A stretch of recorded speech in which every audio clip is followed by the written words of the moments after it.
Oi, Santa Catarina, bom dia! Chegamos para mais uma edição do SCC Meio Dia e abrindo hoje, Maria, com o aniversariante São Bento do Sul, que está completando nesse dia 23, 152 anos de história, cultura e tradição, Maria.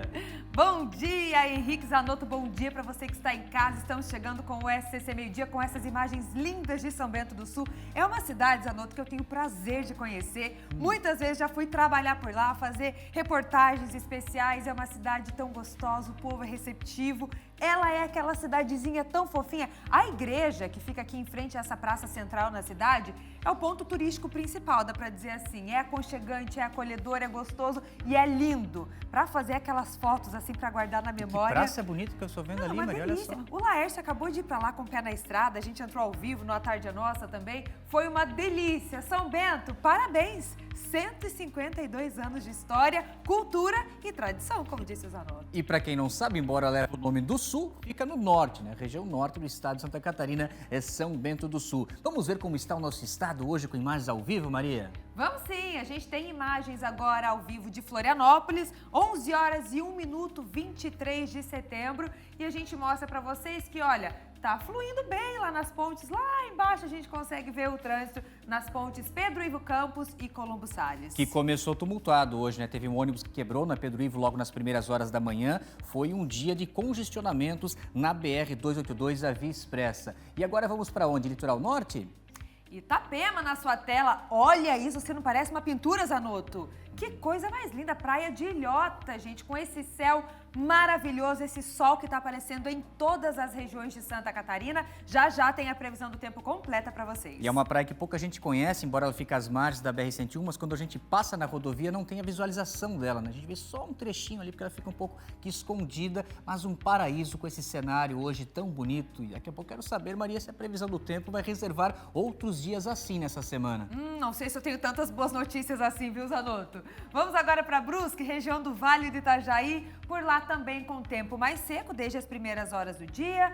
E aí a gente daqui a pouco traz para vocês as temperaturas também. Como é que vai ficar? Vai esfriar? Vai esquentar aqui em Santa Catarina? Já vou adiantar que teve até geada na Serra Catarinense nesse primeiro dia oficial de primavera aqui no nosso estado. Que amanheceu bonito. Vamos saber se continua assim daqui a pouco com as informações da previsão do tempo. Maria, situação revoltante e prejuízo para comerciantes em São José, com os constantes furtos que estão acontecendo. Imagina assim, Maria, você chega na segunda-feira para trabalhar e não pode trabalhar porque não tem energia. Mas não é só no seu estabelecimento. E olha o que eles fizeram nesse poste, Maria, para evitar a ação dos criminosos ali nesse bairro em São José.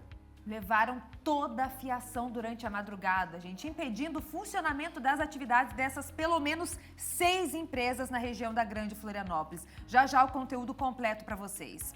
Tem ainda construções irregulares que são demolidas em bairro tradicional aqui de Florianópolis. É na região do sul da ilha, uma operação que envolveu a Prefeitura, a Defesa Civil aqui de Florianópolis, a Polícia Militar e a Sofia foi para lá e tem mais informações para a gente, Maria. O destaque direto do local. Sofia, contigo. Até o momento, 13 construções demolidas e 10 notificadas em área de preservação permanente aqui no sul da ilha. A expectativa é chegar a pelo menos 40 até o fim da operação. Todos os detalhes daqui a pouco aqui no SCC Meio Dia. Até já, Sofia. E a gente ainda traz, como eu disse para vocês, todos os detalhes da previsão do tempo e ainda sobre um vício, Zanotto. É uma questão que envolve um pouco a intimidade de cada pessoa, o chamado conteúdo adulto, mas a Organização Mundial da Saúde já alerta para esse vício e os prejuízos e problemas que ele pode causar na vida de cada pessoa. A gente vai trazer essa informação completa na reportagem daqui a pouco. Estamos no ar, fique com a gente.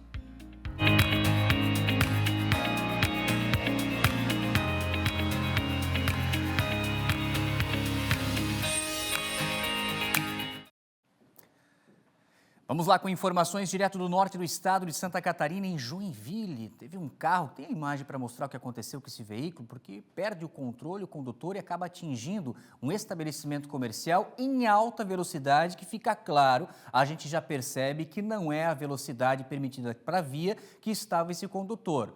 E o Luiz vai trazer mais detalhes para a gente, acompanhando esse caso, porque aqui, ô Luiz, a avaliação que a gente faz ao olhar essa imagem relaciona diretamente à imprudência do condutor, pelo menos no excesso de velocidade. Ô Luiz, um ótimo dia para você com esse céu azul em Joinville. A informação ao vivo é contigo. Bom dia, Henrique. Bom dia a todos que estão assistindo o SCC Meio-Dia. Um prazer ter a sua audiência. 11 horas e 5 minutos. Fique conosco na TV mais querida de Santa Catarina. Pois é, meu querido Henrique, esse caso acabou acontecendo no bairro Iririú. Esse carro acabou perdendo o controle em alta velocidade, acabou invadindo esse estabelecimento comercial. Esse caso aconteceu na madrugada do último sábado, porém só foi à tona agora, as imagens só foram liberadas agora. Aconteceu na rua Guaíra 575. Inicialmente, né, os proprietários desse estabelecimento comercial, eles não querem muito divulgar, não querem muito que faça muitas imagens do local, então por isso a gente respeita esse estabelecimento. Então não estamos no local. Mas o fato é que as equipes foram acionadas, né, do Corpo de Bombeiros, do SAMU, para atender essa ocorrência. E até o momento, meu querido Henrique, não se sabe o que teria acontecido. Se houve um mal súbito, se aconteceu algum problema, não temos informações sobre se esse motorista estaria alcoolizado. Não foi nos passado essas informações, mas o que é estranho, o que choca a gente é a maneira com que esse carro acaba invadindo esse estabelecimento comercial e, obviamente, também a gente respeita o lado do estabelecimento de não querer falar. O que a gente sabe é que não houve feridos neste acidente que acabou ocorrendo no bairro Iririú, aqui em Joinville. Eu volto contigo no estúdio. Muito obrigado, Luiz, pelas suas primeiras informações, direto de Joinville, atualizando esse caso, então, de acidente, infelizmente, só com dano material. Vamos trazer agora imagens de mais um caso de um crime contra a vida que aconteceu no litoral norte do estado aqui de Santa Catarina. Foi na madrugada de domingo para segunda-feira, quando essa pessoa estava circulando por uma das ruas lá de Camboriú. E vejam só o que acontece aqui. Hoje nós estamos aí com câmeras espalhadas por todos os locais, né? E essa câmera flagra o exato momento que essa pessoa é surpreendida por um atirador que chega realizando disparos. Vejam, é que o SAMU já chegou no local, a vítima está de bicicleta e o atirador, né? O autor desses disparos chega nessa motocicleta. Vamos ao vivo com a Cris Pinheiro para saber o que a polícia já levantou de informações, se já foi possível identificar o autor desses disparos e também o estado de saúde da vítima que é surpreendida. Cris Pinheiro, um ótimo dia para você, querida. A informação ao vivo é contigo. Bom dia, Henrique Zanotto, Maria, a todos que nos acompanham aqui no SCC Meio-Dia. Infelizmente, com mais um crime aqui no litoral norte, né, Zanotto? Na semana passada, aqui no SCC Meio-Dia, a gente já divulgou um homicídio à luz do dia aqui em Itajaí. Desta vez foi em Camboriú, daí sim foi no período da noite. Nas imagens, como você falou, a gente percebe esse ciclista circulando em uma rua no centro de Camboriú, quando ele é abordado por esse motociclista que atira contra ele. Nas imagens a gente não percebe ele caindo da bicicleta, mas de acordo com a polícia militar, ao chegar no local do crime, este homem de 38 anos já estava sem vida. Claro, o SAMU, os bombeiros também foram acionados para fazer aí a confirmação do óbito. Zanotto, perdão, o Corpo de Bombeiros foi acionado, confirmou, e a Polícia Militar, no local desse crime, nesta rua, encontrou 3 cápsulas de revólver calibre 38, bem próximas do crime. De acordo com a polícia, uma testemunha relatou ter ouvido aí esses disparos e percebeu que da onde surgiram esses disparos foi desse moço, dessa motocicleta, que fugiu, não permaneceu no local e, infelizmente, Zanotto, até agora não foi encontrado e não foi preso, ainda não foi identificado nem pela Polícia Militar, nem pela Polícia Civil. De acordo com a Polícia Militar, ainda, os familiares estiveram no local e comentaram com a Polícia Militar que no mesmo dia, esta vítima, que seria usuária de drogas, teria recebido ameaças de traficante. De acordo com a polícia, ainda, a vítima, esse homem, como eu falei, de 38 anos, ele já tinha passagens por furto, danos e também ameaça contra a mulher. A Polícia Civil segue nas investigações e, como eu falei, por enquanto o autor desse crime ainda não foi identificado nem foi preso. Mas a gente continua acompanhando, qualquer novidade a gente traz aqui no SCC Meio-Dia. Volto contigo. Muito obrigado, Cris Pinheiro, pelas suas primeiras informações da região do litoral norte do estado. Deixa eu conversar com a Maria agora. Ô Maria, você é daquelas que quando vai fazer alguma viagem, vai embarcar no avião, você se sente tranquila ou tem um pouquinho de medo? Olha, Zanotto, eu não fico totalmente tranquila, mas eu adoro viajar de avião, é sempre uma experiência muito gostosa. Mas eu vou contar agora uma coisa que não foi nada gostosa, viu, para alguns passageiros. Um voo que saiu do aeroporto de Chapecó com destino a Guarulhos passou por momentos de tensão. A aeronave foi atingida por uma forte chuva de granizo logo após a decolagem. O Felipe Bastos, ele está ao vivo com os detalhes e vai contar mais informações sobre esse caso que, claro, deixou todo mundo ali com muito medo, assustados dentro do avião, não é mesmo, Bastos? Conta os detalhes para a gente. Bom dia para você. Bom dia, Marister, bom dia para todo mundo que está acompanhando o SCC Meio-Dia. Eu olhando essas imagens, viu, Maria, eu fiquei bastante assustado e eu não queria estar na pele, não, desses passageiros que, olha, estavam desesperados dentro da aeronave. Tudo aconteceu, na verdade, na manhã do último domingo, por volta das 10 horas da manhã. Chovia muito aqui na cidade de Chapecó, inclusive com muitos ventos fortes, inclusive, e um céu bastante encoberto. Esse pessoal todo embarcou nessa aeronave da Latam com destino, então, ao aeroporto de Guarulhos, em São Paulo. Foi nesse momento, então, teve uma chuva de granizo também e aí que começou o desespero dessas pessoas que estavam dentro dessa aeronave. Essas pedras de granizo, elas atingiram a parte frontal do avião, conhecida como radome, estrutura que abriga o radar meteorológico. O impacto foi tão forte que amassou e também teve várias rachaduras visíveis nessa aeronave. Um dos passageiros que estava dentro desse avião, então, ele mandou um vídeo para a gente dando o seu relato. É claro, momentos de desespero, pânico e muito susto. Vamos acompanhar. Tivemos umas 2 ou 3 quedas extremamente fortes, chacoalhões do avião, isso por muito tempo, creio que uns 10 a 15 minutos também foi o tempo dessa turbulência. Até conseguir estabilizar o avião, chegando também à altitude normal de cruzeiro, aquilo que o piloto também nos comunicou. Foi um período de bastante desespero, especialmente também pelos passageiros. Depois que nós terminamos, então, o piloto pediu desculpas pela situação, explicou que foi um período de turbulência com gelo, muito gelo, que não havia sido reportado a ele essa informação e que, graças a Deus, a gente tinha superado. Quando nós chegamos em Guarulhos, vimos, na verdade, a frente do avião toda achatada para dentro. Então, fruto também daquela situação que ele enfrentou, mostrando que não foi apenas uma turbulência leve, mas também foi algo bem pesado para a gente. Graças a Deus estamos bem, graças a Deus o piloto também foi muito bom na direção, experiência, conduziu também com tranquilidade diante daquele cenário. Confirmando, então, a informação, apesar do susto todo desses passageiros, o comandante seguiu os protocolos e manteve o contato com o controle aéreo, viu? O voo pousou normalmente em Guarulhos por volta de 11h22 da manhã do último domingo, sem feridos entre os passageiros e também a tripulação. Em nota, a empresa Latam se manifestou e confirmou a ocorrência, viu, Maria? Conhecida como Hall Strike, e ressaltou que situações desse tipo são consideradas comuns no meio da aviação. A empresa destacou ainda que todas as medidas preventivas foram adotadas e que a aeronave passou por inspeção antes mesmo de voltar a operar. Agora, o susto, Maria, olha, eu vou te dizer, viu, eu nunca passei por isso não e pretendo nunca passar, a gente nunca deseja, né? Mas olha que bom que deu tudo certo para esse pessoal, porque, olha, podia ter acontecido uma tragédia por aí, hein, Maria? Devolvo para você no estúdio. Obrigada, Bastos, pelas informações. Então é isso, gente, foi o susto, e que susto! A gente até tem o vídeo do pessoal, do momento de dentro, né? Vamos dar uma olhadinha. Primeiro a gente vai mostrar para vocês mais uma vez a imagem, essa daqui, ó. Coloca a tela cheia isso para quem está em casa, para vocês conseguirem ver o nariz do avião, o bico dele bem amassado, gente. Olha ali.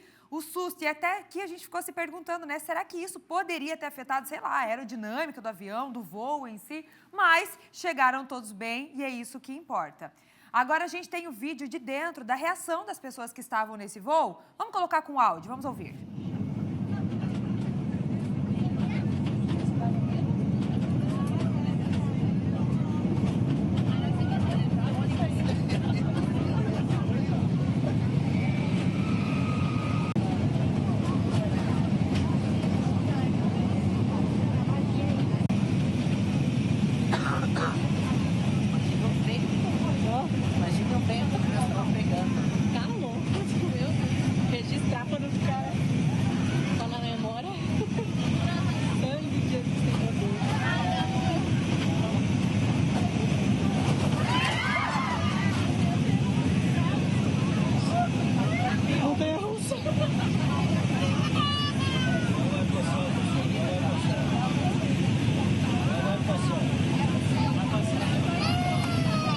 Jesus amado, né? Que bom. Olha, e todos passaram no teste do coração ali também, tá tudo certo, o check-up tá em dia e é isso que importa. Foi só o susto mesmo, mas é claro que chama atenção, né? Até o Zanotto chamou a atenção aqui, enquanto a gente assistia a entrevista do padre que estava presente, que era um dos passageiros desse voo. Eu acho que deu tudo certo, porque tinha um padre ali, né, Zanotto? Já fez a reza, já acalmou o pessoal, porque já teve algumas pessoas dando risada, mas aquele riso de desespero, né? É total, do tipo, meu Deus, né, que isso vai parar, acaba logo.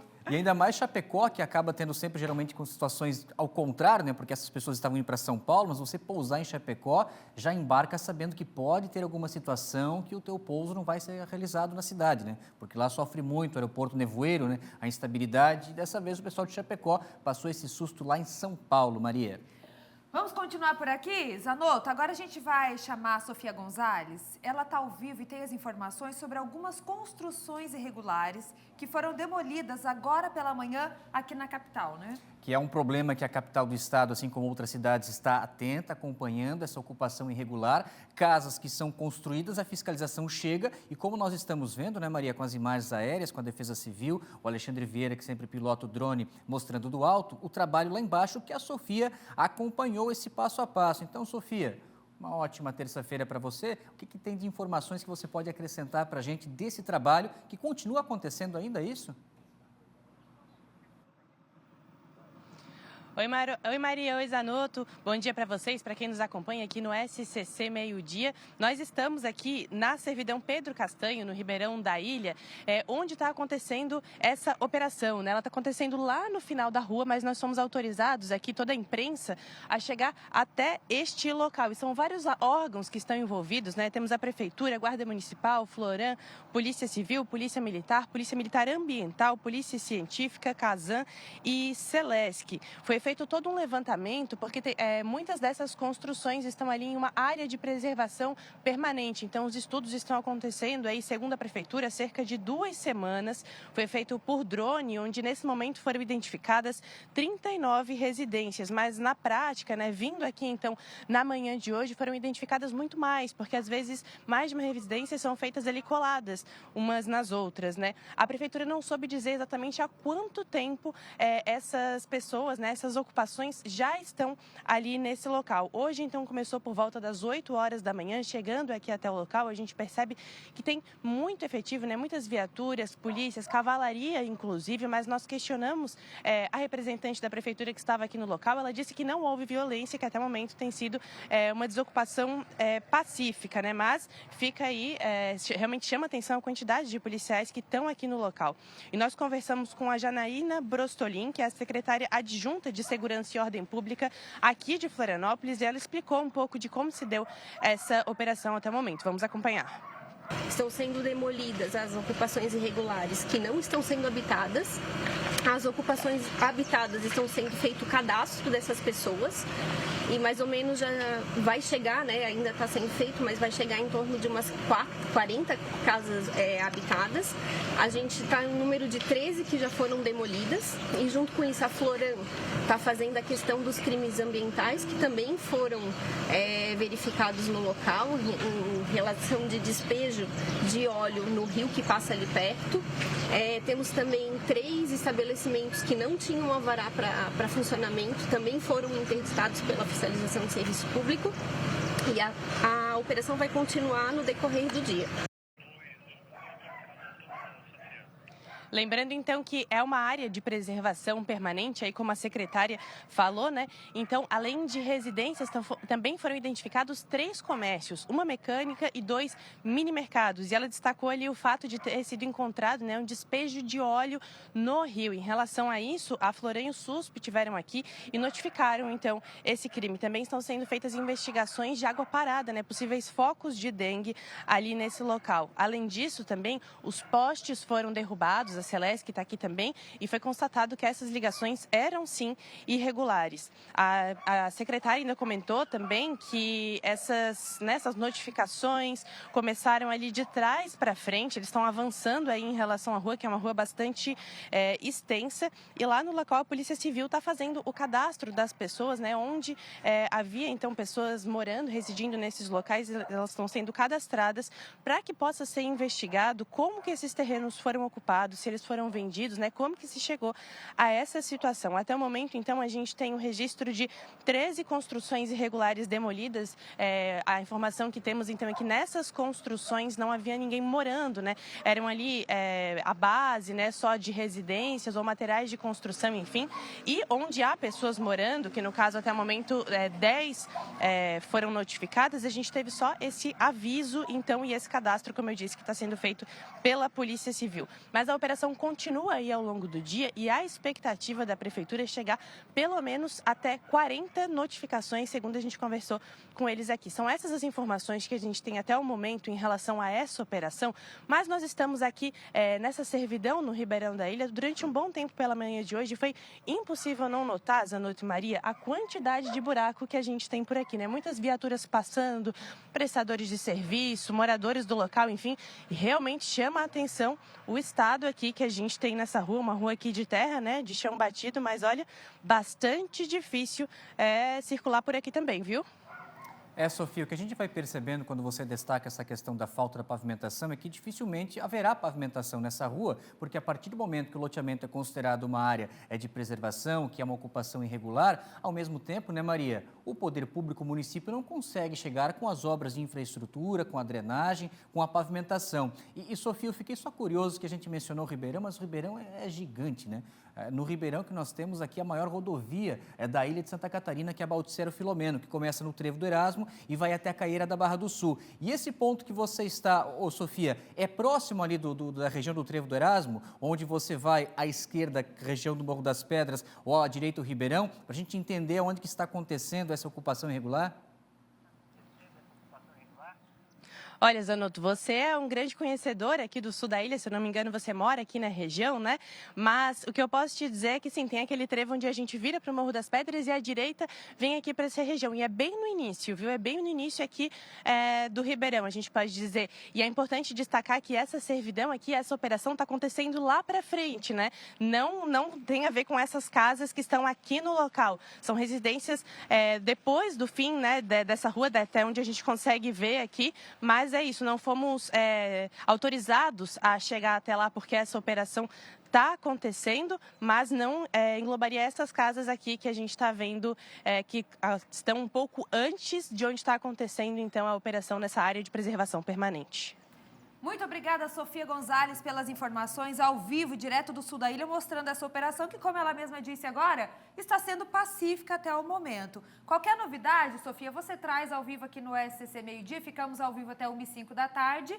Então é justamente, Zanotto, naquela região ali, bem na divisa com Campeche. Né? Ali que tem a divisa do Morro das Pedras, que vira ali pro Ribeirão, na divisa com o Campeche, no sul da ilha. E bom que a Sofia até fez esse detalhe para a gente, né, que essas casas que nós estamos vendo, não há nenhum problema, né, mais a parte dos fundos, no final da rua, que justamente fica ali com aquela área de vegetação, né, é onde estão essas ocupações que a gente viu por enquanto, né, Maria, sempre fica essa questão da sensibilidade do fator humano, né. As famílias. Mas das casas que foram demolidas não estavam sendo ocupadas, pelo menos 13 delas. As ocupadas foram notificadas, dá pelo menos um tempo para as pessoas se programarem, né. Exatamente, a gente sabe que, imagina, com criança pequena, com família, né, ser tirado das suas residências, agora estão devidamente notificadas, né?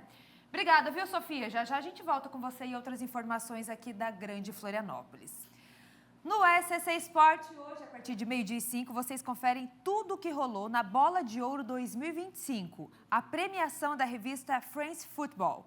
Não deu para a cria da base havaiana Rafinha e nem para a rainha Marta. Os dois não levaram o prêmio de melhor do mundo, infelizmente, né? O troféu foi para o craque francês do PSG, Dembélé. Fica ligado, hein? Porque já já a Angélica traz todos os detalhes. Zanotto. Os brasileiros não estão mais há alguns anos, né? Pelo menos o Ronaldinho Gaúcho estava entregando o prêmio. Pelo menos né? isso fez parte do momento, né? Acho que o Kaká, em 2008, que foi o último a ganhar como melhor do mundo. E olha quanto tempo já se passou, né, Maria? Pois é, anos. Maria, daqui a pouco tem uma reportagem que eu fiz hoje pela manhã, acompanhando o que está acontecendo com comerciantes lá no sertão do Imaruim. Vejam só, você chega para trabalhar na segunda-feira e não pode, porque não há fiação elétrica e esse prejuízo é constante. O que os moradores estão enfrentando, essa comunidade, e na reportagem a gente vai mostrar até um novo sistema, se é que assim posso colocar, antifurto, que foi implantado para evitar essa sequência de arrombamentos que estão acontecendo na comunidade do sertão do Imaruim, em São José, Maria. Até daqui a pouco, voltamos em instantes.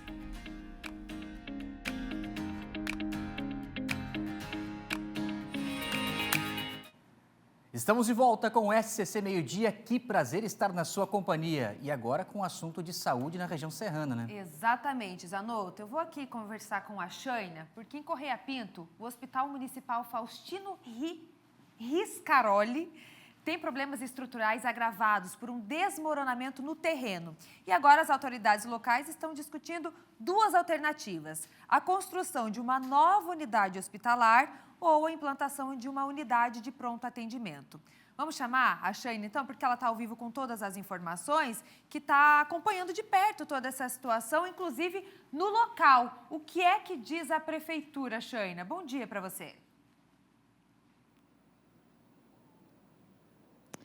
Oi, Marister, bom dia para você, para o Zanotto e para todos que acompanham o SCC Meio-Dia. Estou ao vivo aqui no Hospital Faustino Riscaroli, em Correia Pinto, para mostrar para vocês, então, essa questão que já se arrasta aí há alguns anos, né, que é esse problema no terreno aqui, na estrutura do prédio, que está afetando a estrutura do prédio aqui do Hospital Faustino Riscaroli. Olha só, foi construído, inclusive, um muro aqui nesse local, mas ele já está cedendo, né, foram investidos quase R$2 milhões nessa estrutura, nessa obra aqui para tentar conter o solo, né, que está cedendo aqui nesse terreno onde fica o Hospital Faustino Riscaroli. Mas segundo informações da Defesa Civil, agora um novo muro teria que ser construído, né, uma nova obra teria que ser feita, mas a prefeitura diz que já, né, foram investidos R$2 milhões aqui, recursos da prefeitura e também recursos do governo do estado. E agora então existe esse debate, porque a prefeitura de Correia Pinto, através da nova prefeita da Lúcia Ortiz, está tentando, né, arrecadar recursos para a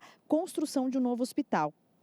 Mesmo com os riscos, né, o hospital aqui continua funcionando normalmente, são mais de 3 mil consultas por mês, 100 internações e atendimento diário a 100 pessoas por dia. E mais, a unidade também recebe pacientes transferidos da UPA de Lages que não têm leitos suficientes nos hospitais da região. Agora a cidade discute então duas possibilidades: construir uma nova unidade hospitalar em um outro local ou transformar a estrutura em uma UPA tipo 1. A diferença entre as propostas está nos serviços oferecidos e, claro, nos custos. Um hospital de médio porte custa em torno de R$12 milhões. Já uma UPA tipo 1 sai por R$8 milhões. Mas a UPA não permite internações e nem leitos de retaguarda, o que pode, então, significar um retrocesso aí no atendimento oferecido aqui no Hospital de Correia Pinto. A prefeita Lúcia Ortiz conversou com a gente e a gente tem um vídeo dela aí falando, então, sobre essa questão do hospital. Vamos ver.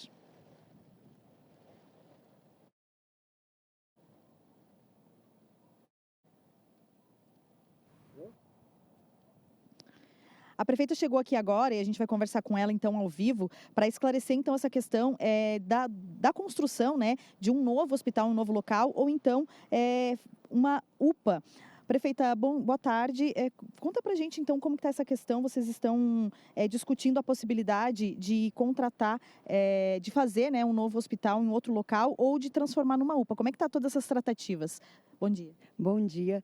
Bom, desde o ano passado, a gente tem acompanhado, né, enquanto vereadora que eu era, essa situação no nosso hospital. Esse muro, como você está vendo, ele foi construído em 2023 e ainda em 2023 ele já começou a ceder.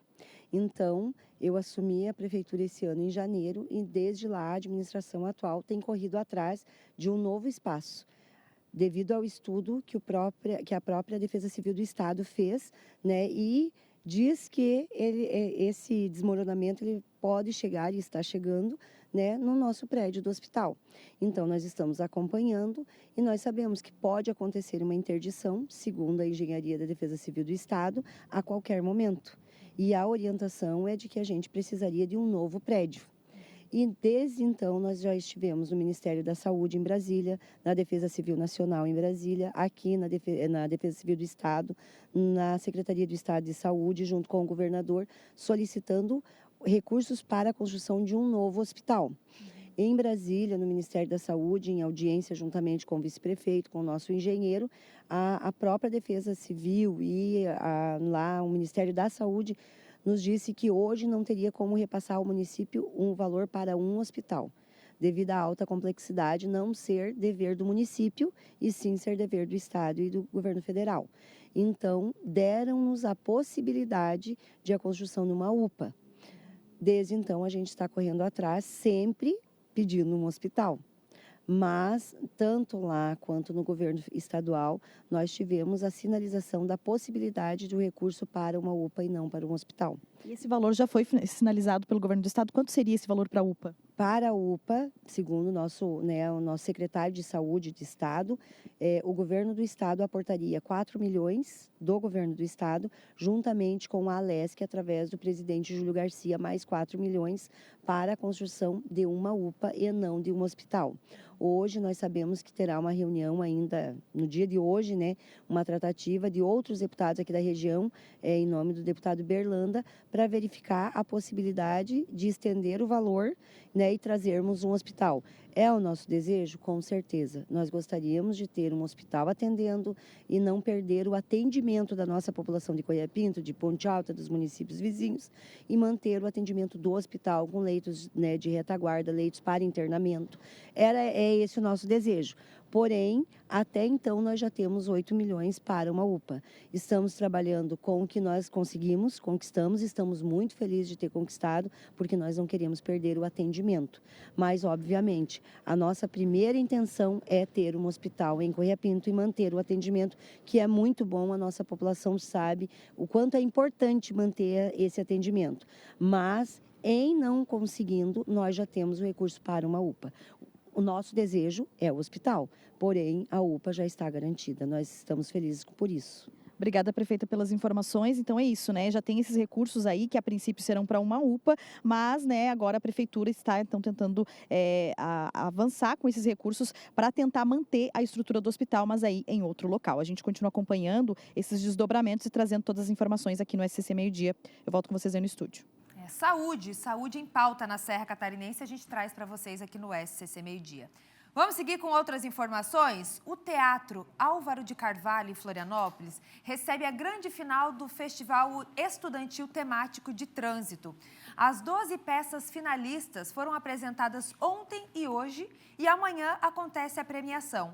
O evento faz parte da Semana Nacional do Trânsito e reúne estudantes de diversas escolas aqui da Grande Florianópolis.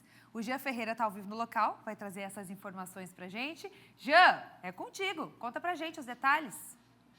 Vou fazer novamente como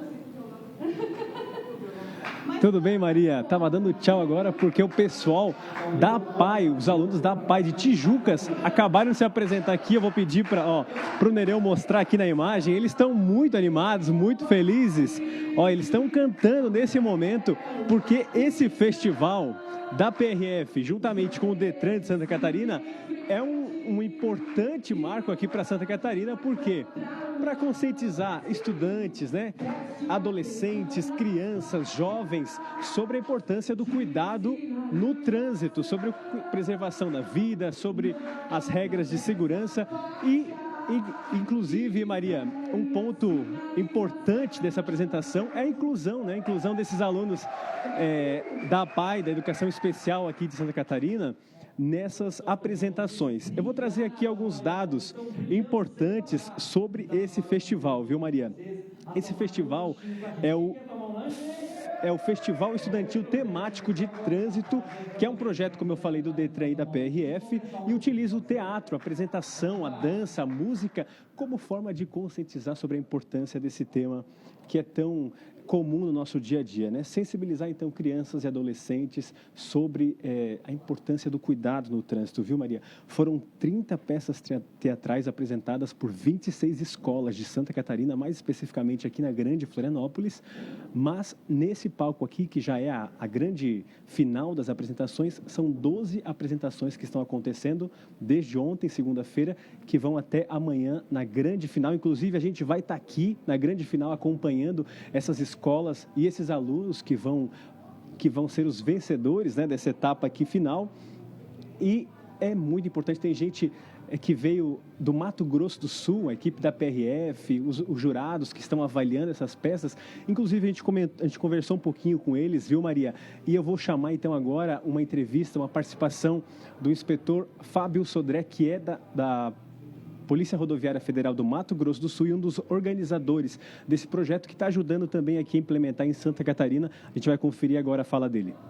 Esse festival iniciou em 2004, lá em Cuiabá, no Mato Grosso, uma preocupação justamente com esse público infantil e infanto-juvenil. O que poderíamos fazer para ajudar na formação dessas crianças, para que tenham um comportamento adequado no trânsito e também já não sofram as consequências, porque essa faixa etária é uma das mais atingidas em decorrência do sinistro de trânsito. Então, o objetivo foi para esse público, começou em 2004 lá no Mato Grosso, levamos para o Mato Grosso do Sul em 2010 e desde então, todos os anos, nós estamos desenvolvendo.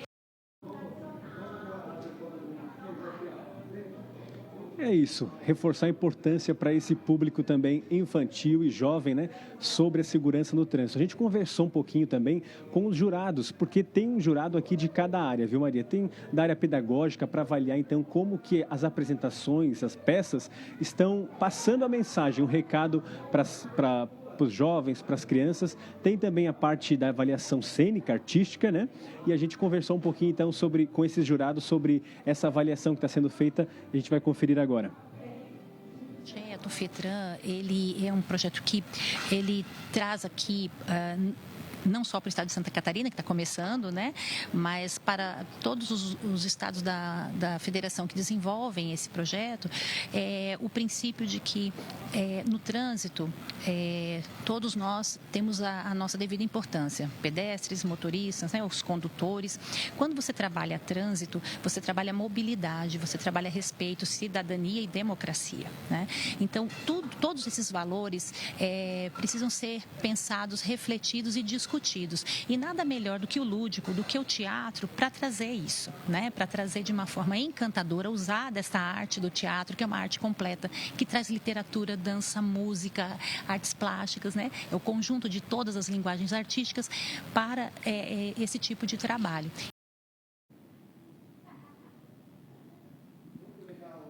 É isso, então. A gente mostrou um pouquinho do que foi feito aqui, né? Nesse momento, o Nereu vai mostrar aqui, ó, acabou de sair, então, todos esses alunos da PAI, né, que fizeram essa última apresentação. Já aconteceu uma também de alunos do ensino médio aqui da Grande Florianópolis, um pouquinho mais cedo, a gente acompanhou tudo de perto. E amanhã acontece, então, a grande final e a premiação, né, dessas turmas vencedoras. A partir das 4h30 da tarde, a gente vai estar acompanhando aqui todo esse evento, com recreação dinâmica para quem estiver aqui.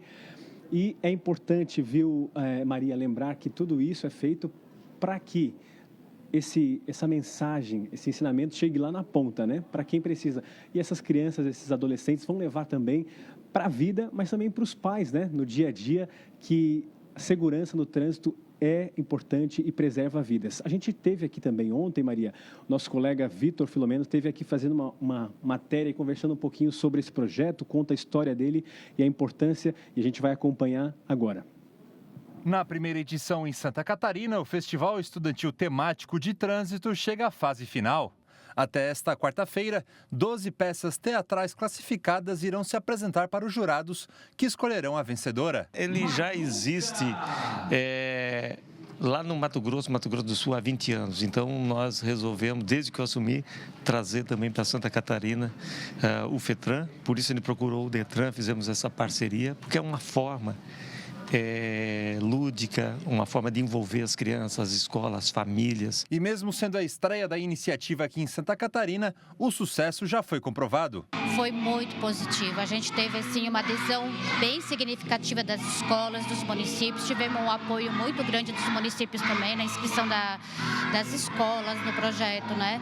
Então, assim, o que eu posso dizer da avaliação assim do projeto que foi maravilhoso. Pela primeira edição de Santa Catarina, assim, a adesão foi muito legal. A mistura de teatro, dança e música tem um objetivo claro: promover a educação e a conscientização entre as crianças sobre um trânsito mais seguro. A ideia é não só impactar as crianças envolvidas, né, mas também suas famílias, para que eles possam ser multiplicadores também dessa ideia de um comportamento melhor no trânsito. Então, é uma forma a mais de a gente poder mudar essa realidade de violência que a gente enfrenta no nosso trânsito. O festival, ele traz a importância de ensinar as crianças por meio do lúdico, não só as crianças, né, mas os nossos adolescentes, os nossos jovens, da importância de aprender a legislação de trânsito desde a infância, né, até a fase em que eles estão saindo da escola, sobre o que é ser pedestre, o que é o trânsito, né. Por sua vez, a escola reafirma a relevância da iniciativa. A importância para eles é que eles têm essa conscientização desde pequenos, né, junto com o teatro, que eles aprendem muito mais e que conseguem gravar melhor o que eles vivenciam com memória afetiva. E no fim, somada à importância do festival, a sensação de quem acompanha é a mesma. É muito orgulho, né? Como professora de teatro, é muito orgulho. Eu chego a ser suspeita, né? Porque é muito lindo. São formas lúdicas, né, de ensinar, e o que importa é realmente sobre o trânsito já para essas crianças, nessa primeira infância também. E aí eu quero aproveitar e convidar vocês aí de casa, porque a partir de amanhã nós vamos lançar aqui no SCC-SBT uma campanha de trânsito, pessoal. Então, eu quero convidar vocês aqui no SCC Meio Dia. A gente vai fazer o lançamento ao vivo dessa campanha, envolvendo diversas autoridades de trânsito, de segurança pública, com belas ações para ensinar, principalmente para as crianças, a importância dos cuidados dessa ação educativa no trânsito. É amanhã aqui no meio-dia. Mas ainda sobre trânsito, tenho mais um recado, viu? Blumenau quer convidar você para viver a maior festa alemã das Américas. De 8 a 26 de outubro, a cidade se transforma para receber ela, gente. É o Oktoberfest Blumenau, que é um evento que mistura tradição, alegria, cultura. São dias de celebração com gastronomia típica, tem os desfiles, as músicas, aquelas danças folclóricas e muita diversão para toda a família. Mas olha, importante, a festa, para que ela continue sendo inesquecível, é preciso colocar a segurança em primeiro lugar. Então, se você for dirigir, não consuma bebidas alcoólicas. Quem quiser aproveitar o chopp e as atrações deve optar pelo transporte público, pelo táxi, os aplicativos de mobilidade ou pela carona com o motorista designado. Essas escolhas simples fazem toda a diferença, salvam vidas e garantem que a Oktoberfest Blumenau seja marcada apenas por boas lembranças. Oktober Segura, é um Viva a Segurança. Realização, Prefeitura de Blumenau. Seguimos com mais informações. Um grande abraço para você em Blumenau, que já está na expectativa da 40ª edição da Oktoberfest. Agora, dá uma olhada nessa imagem, nesse vídeo que circula desde esse domingo para segunda-feira, mostrando uma mulher durante uma abordagem da Polícia Militar que aconteceu em Navegantes. E a Cris Pinheiro, assim que ela viu esse vídeo, também foi em busca de mais informações e traz para a gente agora o detalhe para entender, né, Cris, o que aconteceu nessa abordagem, o que essa mulher fez para essa situação que nós estamos vendo, né, dentro de um estabelecimento comercial. Aconteceu tudo isso, né? Cris Pinheiro, a informação ao vivo é contigo.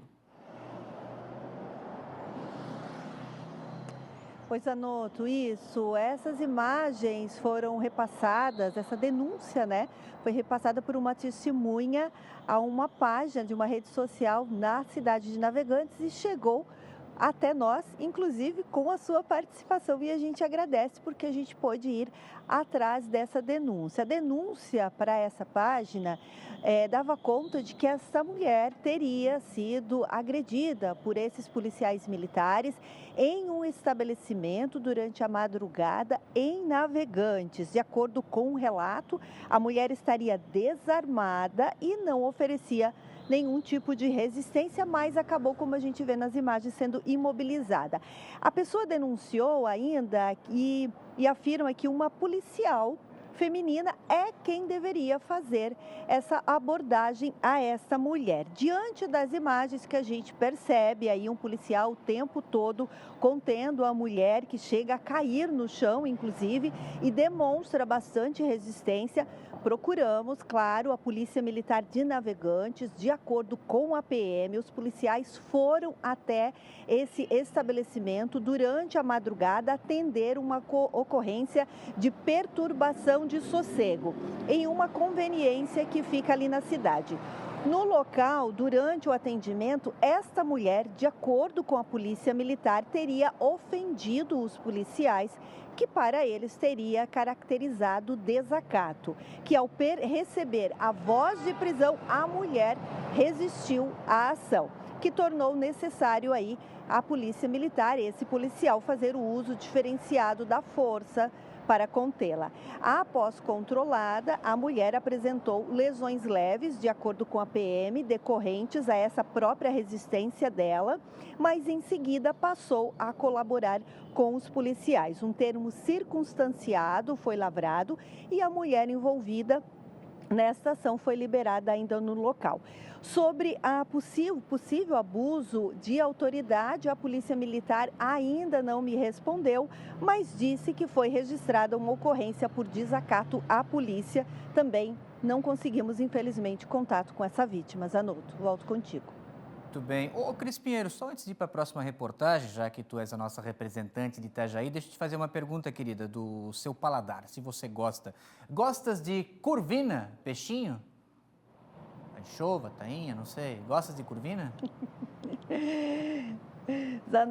Zanotto, prefiro anchova e tainha, que eu adoro, e eu e a Maria vamos nos encontrar em breve aqui na Marejada para comer um camarãozinho, não é, Maria? Ah, então. Sabe por quê, Cris? Obrigado pelas suas informações. Vamos agora ao vivo ao sul do estado, porque justamente nós estamos agora na época da anchova, né? Primeiro vem a tainha ali no inverno, talicosa, aí depois vem a anchova e mais para novembro que nós deveremos ter sempre a safra das curvinas. Mas elas se anteciparam, né? E chegaram na Laguna Sul do estado com a festa da turma da pesca. Olha só a quantidade, tudo graúda, hein? É tudo graúda. Vamos lá com mais informações ao vivo, então. Para saber a quantidade do peixe pescado, né? Quem é que está com a gente? Emanuela, que vai trazer informações, mostrando, então, as imagens dia 20, agora setembro. Oi, Emanuela Justino. Um ótimo início de tarde para você. Estava falando com a Cris agora, ela disse que ela prefere anchova do que curvina, mas essas curvinas se anteciparam, né? Já vieram antes da época. Emanuela Justino, a informação ao vivo no SCC Meio Dia é contigo. Oi, Zanotto, bom dia para todo mundo que está assistindo a gente. Exatamente, elas vieram cedo, viu? E fizeram a alegria dos pescadores ali da Praia do Gi, Praia do Sol, em Laguna. No final de semana, 50 toneladas, tá? A estimativa aí, segundo os pescadores. Mas, Zanotto, eu tenho uma novidade, porque acabei de falar com o pescador, o Ricardo Ramos, que está lá no local. E tem mais corvina vindo por aí, tá? Exatamente um pouquinho antes de a gente entrar ao vivo aqui, eles estão preparando a embarcação, porque tem mais corvinas e depois eles vão passar as informações, a quantidade, quantas toneladas foram. Então isso já significa que essa temporada agora já superou o ano passado aqui na região sul de Santa Catarina. Algo bem comemorado, a gente vê aí, né, várias pessoas puxando aí as redes, felizes da vida, os pescadores ali do local, né, a corvina que tem aí a temporada de maio a novembro, mas o auge da temporada é setembro e outubro, então acabou surpreendendo bastante o pessoal que passava por ali e a expectativa é maior ainda porque nesse exato momento eles estão por lá. Inclusive o Ricardo mandou um vídeo pra gente falando um pouquinho desse bom momento, né, agora da pesca, da captura das corvinas aqui no sul do estado. Vamos acompanhar. A expectativa da Curvina para nós está boa, né? Todas as paredes estão pegando, todas as canoas de praia, os botezinhos artesanais estão pegando, os barquinhos artesanais estão pegando. Então, dá uma olhadinha hoje como é que tá o nosso mar aí, ó, tá? Tá sendo um ano de muita fartura. E a Curvina não está em extinção. A gente depende do clima para pegar o peixe, porque quando o clima ajuda, o peixe passa na costa, os pescadores pegam. E quando o clima não ajuda, o peixe passa lá pela linha do navio. Ô Zanotto, e tu falava um pouquinho antes ali, né, das corvinas graúdas, e é justamente isso, viu? Tem peixe que chega a 80 centímetros ali, então realmente algo muito bom para os pescadores, para a comunidade ali que estão felizes da vida com essa quantidade do final de semana e mais essa que eles estão pegando agora, que já já a gente vai saber a quantidade também, o Ricardo vai mandar para a gente, né? Mas a questão é que elas se anteciparam um pouco e aí é algo realmente muito positivo, já superando aí a última temporada também dos pescadores ali da região de Laguna, Praia do Gi, Praia do Sol. Volto contigo aí no estúdio. Muito bem, Emanuela Justino, obrigado pelas suas informações e parabéns aos rapazes, né? Com essa festa toda, com a chegada das Curvinas. Por falar em sul do estado, vamos com a imagem ao vivo da Imbituba, ver como está. Olha só que lindo, né? De um lado a lagoa, de outro o mar, mostrando esse céu azul. Daqui a pouco a Maria vem com as informações para a gente saber até quando vai permanecer essa condição do tempo. Ô Maria, falamos aqui na nossa abertura do SCC Meio Dia, mostramos ao vivo São Bento do Sul e lá o Elcio Jankowski está aproveitando o feriado, assistindo o nosso SCC. Então, muito obrigado pela sua companhia. Muito obrigada, Elcio, pelo carinho aí da cidade. São Bento está fazendo aniversário, como a gente já falou, e recebeu agora uma nova unidade de pronto atendimento 24 horas. Tudo isso para melhorar a qualidade do serviço para a população. Vamos chamar o Luiz? Ô Luiz, traga para a gente essa informação que é um presente de aniversário a São Bento do Sul, né? Exatamente, Henrique, Maria.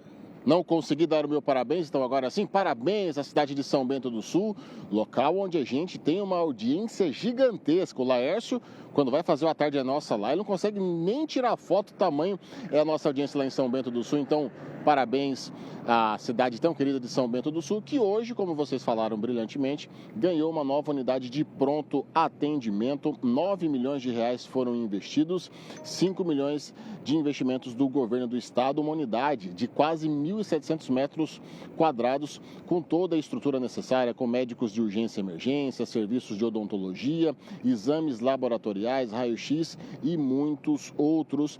Essa unidade de pronto atendimento. Você tem sempre aquela dúvida assim, mas o que eu posso ser atendido numa unidade de pronto atendimento? Dores intensas, febre alta, vômitos persistentes, quedas com suspeitas de fratura, cortes e ferimentos. Então, unidade de pronto atendimento entregue hoje pela manhã na cidade de São Bento do Sul. Agora sim vai ter um serviço muito melhor para quem mora na tão bela São Bento do Sul. Eu volto com vocês no estúdio.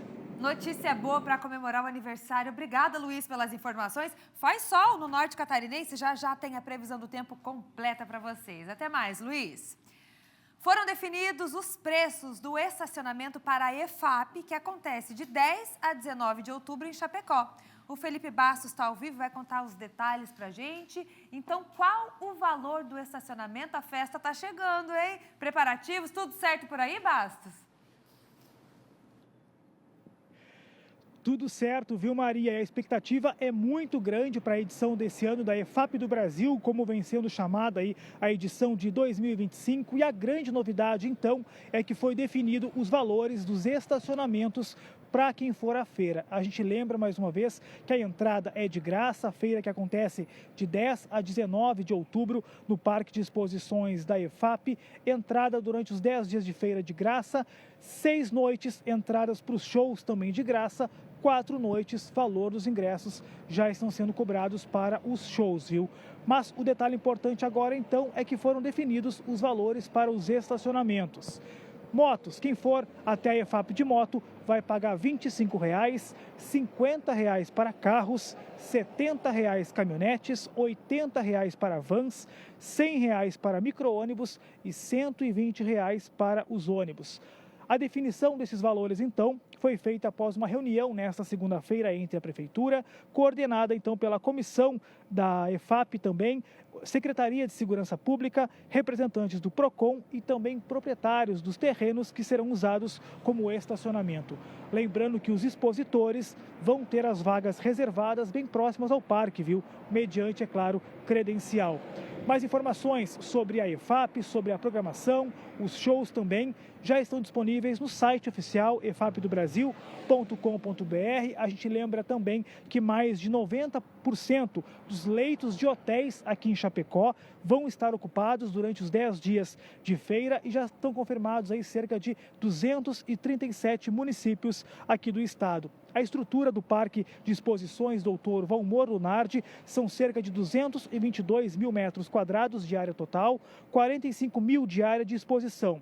Ao todo, a grande novidade também, além do pavilhão desse ano que está sendo construído, cerca de 500 expositores devem participar da feira. E a expectativa é um crescimento de 33% em relação à edição de 2023, há cerca de 2 anos, com 800 milhões de reais em negócios que estão sendo essa grande expectativa para a edição desse ano. A gente lembra também que além dos shows, que vai ter um grande número de shows, mais de 20 shows nacionais de artistas também, a feira vai reunir setores da indústria, do comércio, da agricultura, turismo e também inovação.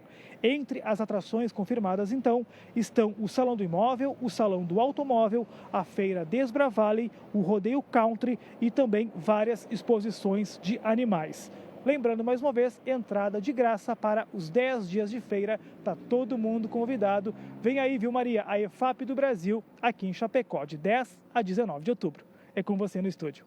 Tá dado o recado, viu, Bastos? Então, a partir do dia 10, a gente tem mais uma festa, um grande evento aqui no nosso estado que entra nesse cronograma dos eventos de outubro aqui em Santa Catarina. Tem EFAP, Oktoberfest, tem a Festa do Imigrante, tem a Marejada que acontece ali em Itajaí. Obrigada, viu, Bastos? Eu estou prestando atenção também nesse céu azul aí ao fundo, porque Chapecó, na semana passada, estava passando dos 30 graus ali em algumas cidades. Muito quente mesmo. Agora, região oeste, né? Passando dos 30 graus. Agora, hoje, Bastos, o cenário já foi outro. A gente ainda tem esse céu azul, mas as temperaturas, a gente teve uma boa queda aí nos registros dos termômetros hoje. Declínio acentuado nas temperaturas, geada na Serra Catarinense. Daqui a pouco a gente vai ao vivo lá para a Serra também para falar um pouquinho sobre isso e trazer os detalhes na previsão. Ô, Bastos, como é que você amanheceu por aí? Conta pra gente. Você que sempre gosta de contar aí da previsão por aí. Olha, Maria, amanheceu bastante frio, viu? Bastante gelado aqui logo de manhã cedinho, quando a gente chegou aqui na TV por volta de 6h30, 6h45, muito frio. Agora o sol, ele deu uma boa amenizada, tá começando a aquecer, mas tem aquele ventinho gelado, ou seja, a temperatura agora tá super agradável por aqui, mas olha, logo nas primeiras horas da manhã foi bastante frio, bastante gelo por aqui. Temperatura agora, viu, Maria, 18 graus nesse momento aqui no centro de Chapecó. E esse céu maravilhoso aqui do oeste, viu? Muito obrigada pelas informações aqui na tela do SCC Meio-Dia. Já, como eu disse, a previsão do tempo completa. Vamos fazer uma pausa, pessoal? Agora, meio-dia em ponto. A seguir, situação revoltante e prejuízos, indignação. Pelo menos 6 empresas de São José, aqui na Grande Florianópolis, amanheceram de portas fechadas. Agora, o motivo? Qual a razão? Os criminosos levaram toda a fiação durante a madrugada, impedindo o funcionamento das atividades. Todos os detalhes depois do intervalo. Até já. Estamos de volta com o SCC Meio-Dia e a gente já vai com notícias aqui da capital, Zanotto. Envolvendo os pequenos e microempreendedores que vão ter uma oportunidade, digamos assim, Maria, diferente essa semana. Gente, o Sebrae está promovendo o primeiro mutirão de crédito nessa terça e quarta, ali no Largo da Alfândega. E esse espaço, né, hoje vai trazer mais informações, deve reunir consultorias gratuitas, diagnósticos financeiros, renegociação também de dívidas, né, e até o apoio, Maria, vejam só, para mulheres empreendedoras. Vamos chamar o Jean, então, porque ele está ao vivo com todas as informações. É contigo, Jean. Conta todos os detalhes pra gente.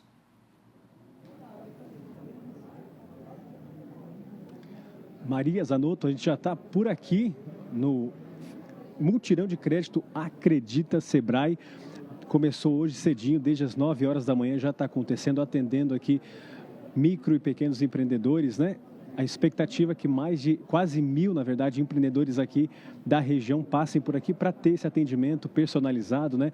Então, ter as suas demandas atendidas aqui, seja crédito, como você falou, seja atendimento ali de orientação, né? Para como em questões empresariais ali. A gente está aqui com o gerente de relacionamento do Sebrae Santa Catarina para falar um pouquinho sobre tudo que está sendo oferecido aqui. Jefferson, qual que é o principal objetivo desse feirão e o que vai acontecer por aqui? Bom dia.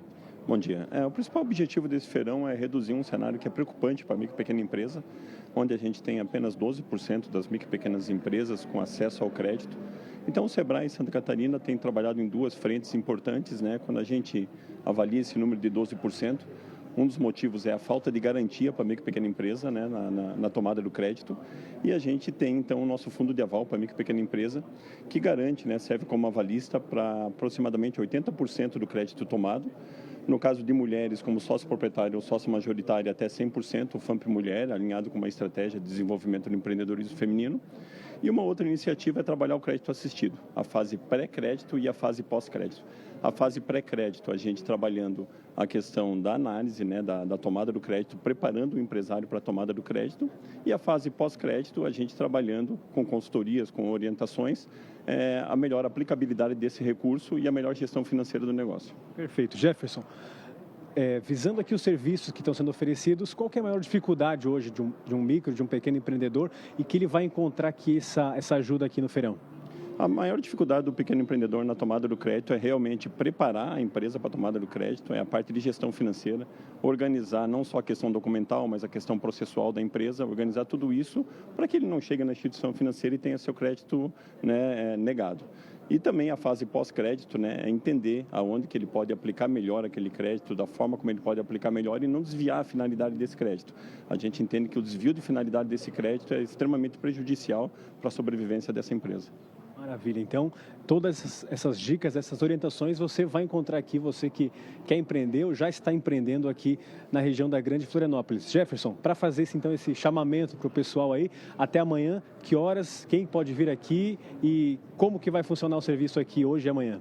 A gente está atendendo os nossos clientes aqui, né, MEI, microempresa, empresa pequeno porte, micro pequenos negócios.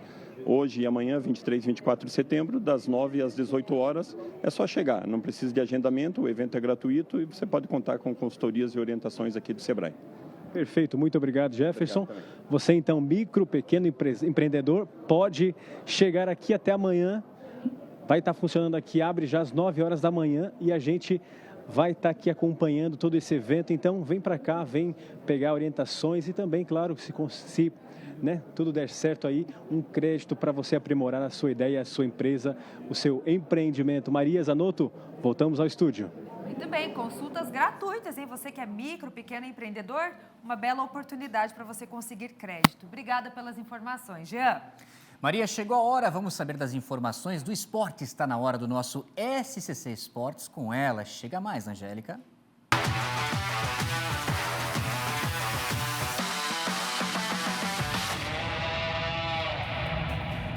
Valeu, dupla! Olá para você que está em casa agora aqui no SCC Meio Dia, é aquela hora que vocês estão esperando, porque também é hora de falar de esportes por aqui. E a gente começa falando de um dos maiores eventos de futebol do esporte do mundo, é a Bola de Ouro. E o brasileiro Rafinha, do Barcelona, cria da base do Avaí, estava na lista ali entre os melhores do mundo, mas ficou, gente, na 5ª colocação no prêmio Bola de Ouro entregue ontem. Confesso para vocês que pelo que jogou o Rafinha nessa temporada, merecia muito mais. Mas não é a gente que julga, né? A gente está aqui para passar a informação. E o melhor do mundo também foi o francês Dembélé, do Paris Saint-Germain, que a gente viu ele jogando nessa UEFA Champions League demais. Jogou muito com a camisa do PSG. Inclusive, o PSG foi destaque aí na premiação. Mas quem tem todos os detalhes e conta tudo pra gente, João Ventura. A expectativa era enorme em torno de Ousmane Dembélé, atacante francês que brilhou na campanha do título inédito do Paris Saint-Germain na Liga dos Campeões. No luxuoso Teatro Châtelet, em Paris, a consagração em casa fecharia a noite com chave de ouro. E foi exatamente o que aconteceu. Coube a Ronaldinho Gaúcho anunciar o vencedor. Dembélé. Dembélé foi escolhido bola de ouro por 100 jornalistas de diferentes países. A votação levou em conta desempenho individual e conquistas coletivas no período entre agosto do ano passado e agosto deste ano. O francês disse que o prêmio nunca foi um objetivo na carreira, mas que ganhar é simplesmente sensacional. A noite foi toda do PSG.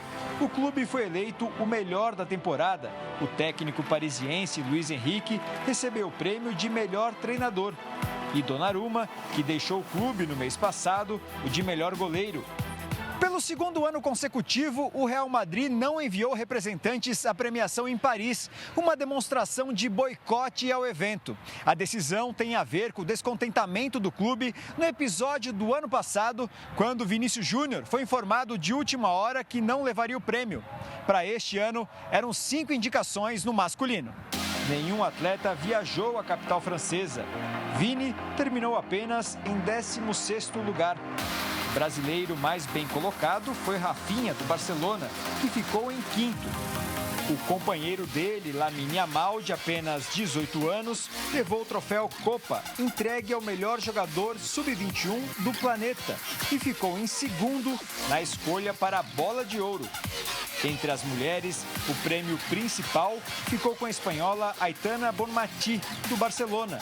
Ela conquistou a Bola de Ouro pela 3ª vez seguida. Boa! João Ventura acompanhou de pertinho e trouxe todas essas informações. Parabéns ao Dembélé. É merecido porque o cara joga muita bola. Mas agora vamos passar a limpo o futebol catarinense. E para isso, para falar de Série B, de Copa Santa Catarina que está rolando, é claro, e também dos bastidores, eu tinha que contar com ele. Sandro Ventura, tudo bem, Sandrão? Como é que tá? Bom dia, tudo bem, satisfação enorme. Obrigada por estar aqui mais uma vez, bombando. Bola de ouro, inclusive, Série B, a gente estava conversando aqui antes de entrar no ar, porque é informação que não para, né, Não Sandro? para. Não para. Mundo da bola. Mundo da bola. Mas vamos começar falando da Série B? Bora. Afinal de contas, a gente está naquele processo final aí da competição. E os catarinenses, alguns melhores, alguns piores. Então vamos colocar aqui na tela, para o pessoal de casa também poder ver, a classificação dos nossos catarinenses. Chapecoense, 6ª colocação, 41 pontos. Avaí, 11º com 37. E o Criciúma, Sandro, no G4, 46 pontos. Vem voando o Criciúma. O que dá para falar desses nossos catarinenses? Será que a gente já pode falar que ao menos um vai estar na Série A ano que vem, Sandrão? Olha, Angélica, essa é a expectativa. Criciúma faz uma campanha maravilhosa. Faltando 11 rodadas, o Criciúma já soma 46 pontos. Então aqui já livra completamente qualquer possibilidade de rebaixamento. Rebaixamento é uma realidade para nossas equipes. Elas brigam também contra esse rebaixamento, inclusive o Avaí, nesse momento, está bem preocupado com essa situação. O Chapecoense deu uma caída, 4 jogos sem vitória. Agora, o confronto regional cria áreas de decisão, tanto para Avaí quanto para Chapecoense, porque quem vencer se aproxima, o Avaí está a 6 do G4, do Novo Horizontino, e a Chapecoense se afastou um pouquinho, mas ganhando também já fica ali dentro. Então, um jogo bem interessante. Agora, eu acho que a campanha de Chapecoense e Criciúma são mais sólidas do que a do Avaí, que oscila demais e tem problemas internos, inclusive, a serem resolvidos. Pois é, e é essa a grande questão que a gente tem do Avaí. Por isso, o Sandro passou a limpo pra gente, o Criciúma vem bem, vem embalado. A Chapecoense deu uma decaída agora nas últimas partidas. 4 jogos. 4 jogos. Na última rodada, Avaí empatou, Chapecoense perdeu, Criciúma venceu e tá embalado demais. Mas o que a gente vem falando justamente do Avaí são os problemas internos. A gente já falou de salário atrasado. Isso. E agora, o que mais repercutiu nessa semana é de um atleta do Avaí, Aleph Manga, que estava jogando, mas nas últimas semanas, nos últimos dias, aí estava treinando separado. E o Aleph Manga, você principalmente torcedor havaiano sabe disso, entrou naquela questão das apostas. O Avaí foi o clube que deu essa segunda chance para o Aleph Manga, mas a situação está complicada e ele foi afastado, né, Sandra? É isso que aconteceu. Problema sério. O Jair Ventura, após o jogo último do Avaí, deu uma entrevista coletiva e falou que a decisão foi institucional. Então não tem nada a ver com a parte técnica. Eu acho que o Aleph Manga talvez seja tecnicamente um dos melhores jogadores do Avaí do elenco. Junto com o Marquinhos e o Gabriel, tecnicamente são os dois jogadores que se destacam.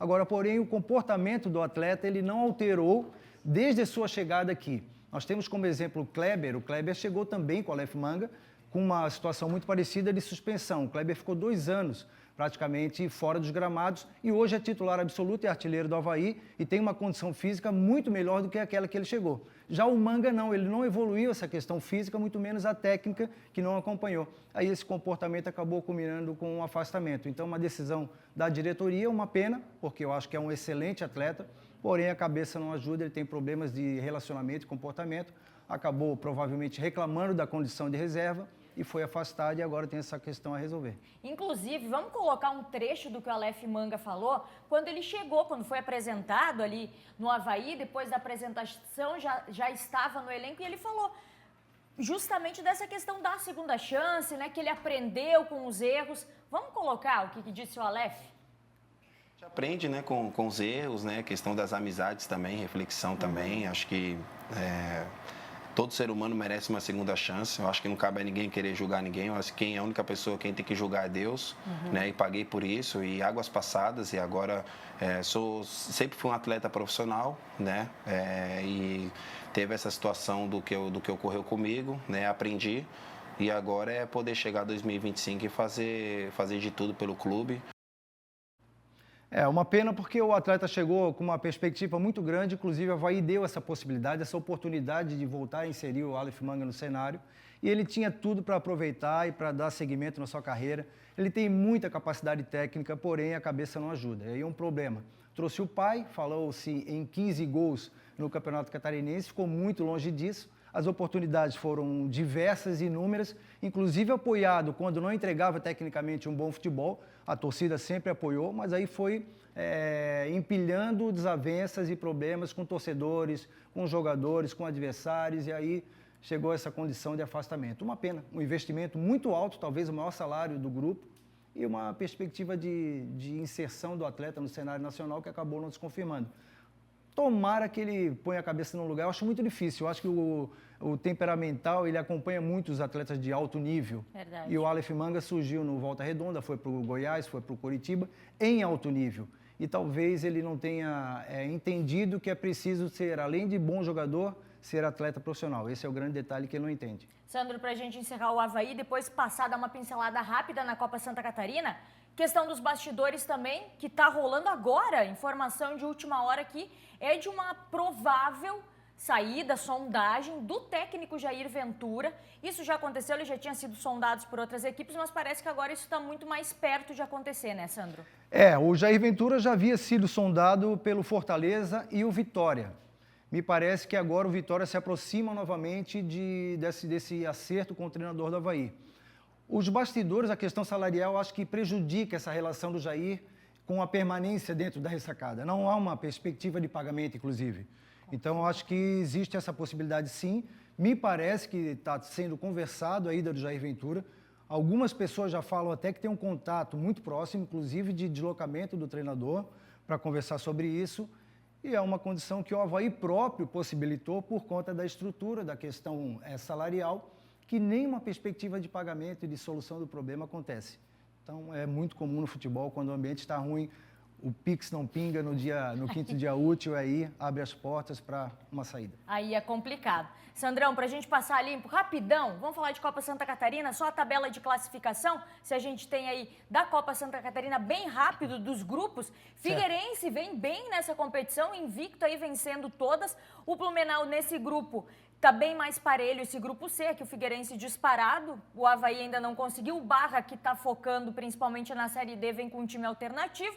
No grupo B, também tudo meio parecido, o Concórdia que não está indo bem, o atual campeão. E já no grupo D também o Criciúma, já lá na frente com 9 pontos, né, Sandro? Angélica, concluído quase o primeiro turno, faltou uma rodada. Figueirense aqui no A está definido com Marcílio. Primeiro e segundo colocados vão brigar.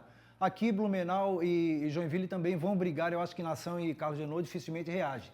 Santa Catarina e Chapecoense, o Brusque muito mal. Na Série C e na Copa Santa Catarina também não vejo nenhuma possibilidade de reação como do Concórdia também. Aqui o Criciúma lidera com uma equipe alternativa, o Caravaggio atrás, mas o Criciúma tem jogos dentro de casa.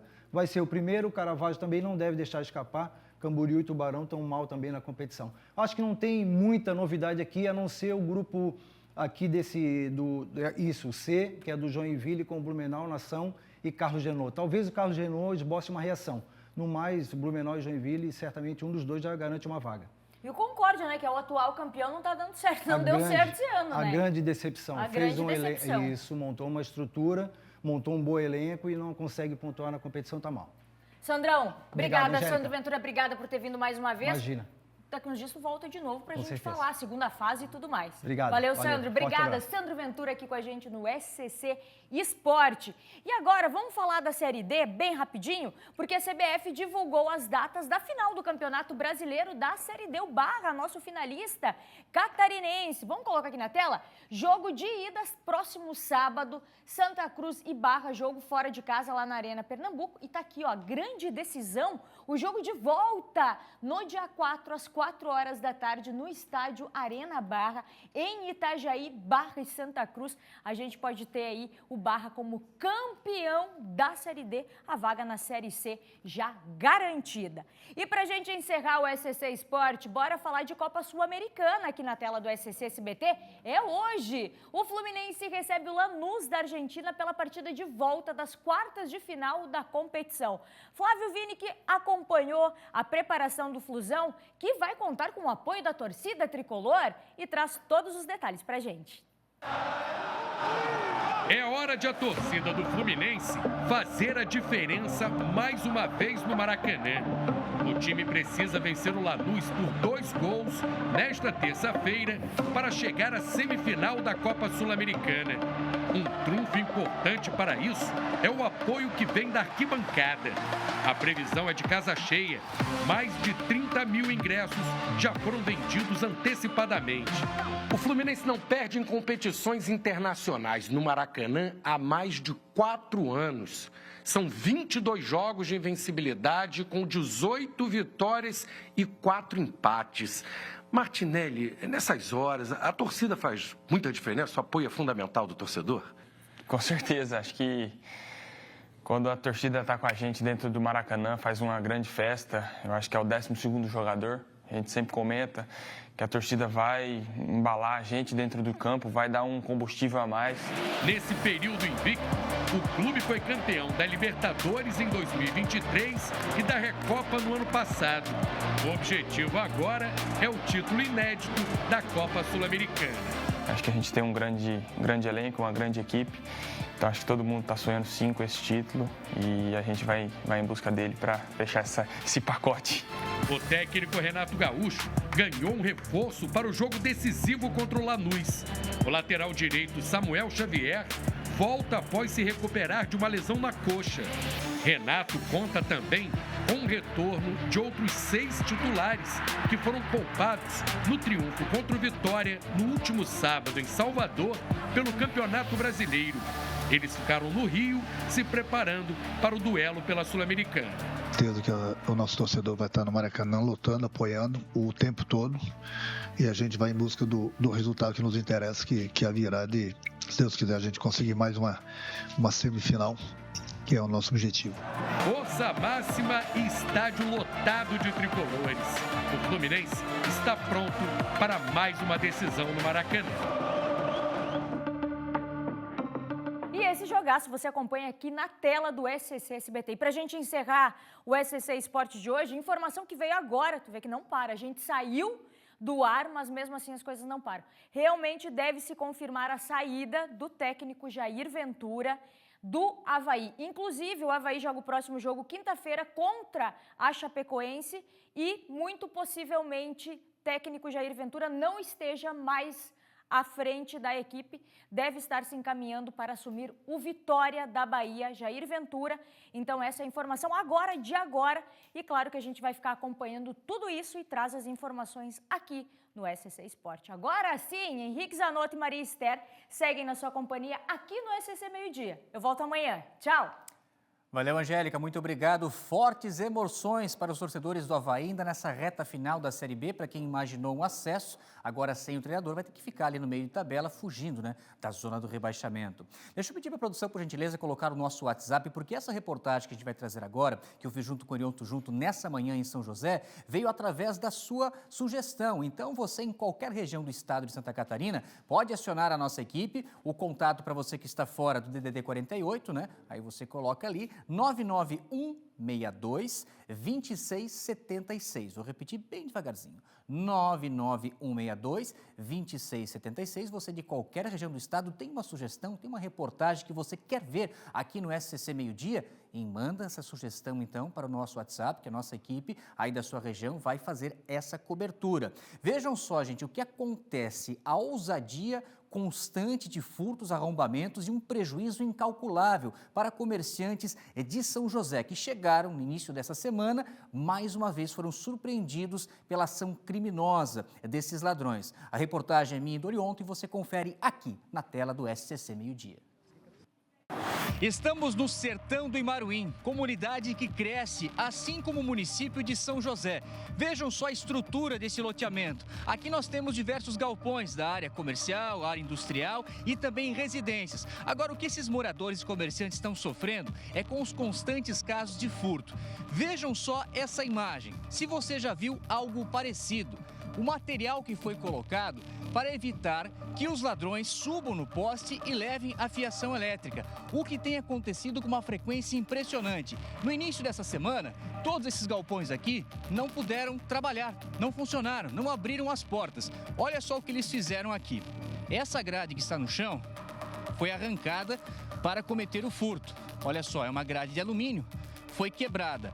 Agora, colocaram uma outra grade, mas dessa vez, além dos parafusos, a tentativa é dificultar ainda mais a ação dos criminosos, porque aqui, ó, o material foi soldado, fixado a esse relógio, porque da última vez, na madrugada de domingo para segunda-feira, conseguiram arrancar o relógio aqui desse estabelecimento comercial. Hoje temos essa demanda de trabalhar cedo e quando nós retornamos para nossas atividades aqui, a gente encontra essa situação, roubo de fio, né? Isso acaba totalmente com o nosso trabalho dia a dia, até porque a gente tem responsabilidade para entregar os serviços e isso acarreta com que a gente pare nossas atividades por causa dessa situação, né? É o dia não trabalhado, isso repercute muito no nosso dia a dia de trabalho, sabia? É ruim para nós, como comerciante aqui na região, né? É porque a gente tem que arcar com a nossa responsabilidade, aí tem essas pessoas que vêm e chegam e fazem esse tipo de situação, tirando o nosso trabalho do dia, né? Denner, é algo que tem se repetido com uma frequência impressionante e vocês, no início de semana, é que estão sendo surpreendidos com o que acontece no fim de semana, né? Exatamente, isso já é pelo menos a quinta vez aí nos últimos 9 meses que vem acontecendo. É roubo de torneira, de fio, enfim, diversas situações onde a gente acaba ficando um pouco preocupado, né? Porque daqui a pouco pode ser que eles invadam também os estabelecimentos e tragam mais prejuízos aí pra gente. A gente tem comércio, a vidraçaria aqui, né, na próxima casa. Dessa vez nós não fomos atingidos, graças a Deus, né? Mas quando nós estávamos em construção também no ano passado, nós tivemos o roubo de toda a parte de cobre, né, dos banheiros, já chumbado na parede, quebraram parede, arrombaram o nosso container também que estava aqui. E aí, desse domingo, a gente também ficou assustado com a situação aqui também, porque já tinha sido agora, acho que até tinha falado em 9 meses, né? A gente já tem acompanhado eles aqui roubando o fio, todo o ar-condicionado aqui.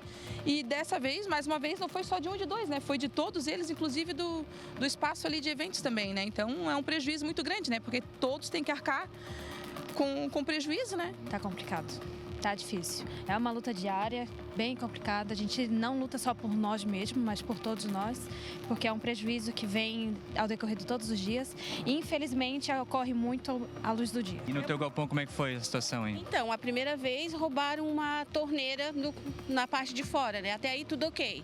Mas deixaram a água vazando, então isso já é um prejuízo, que fica, né, consumo de água.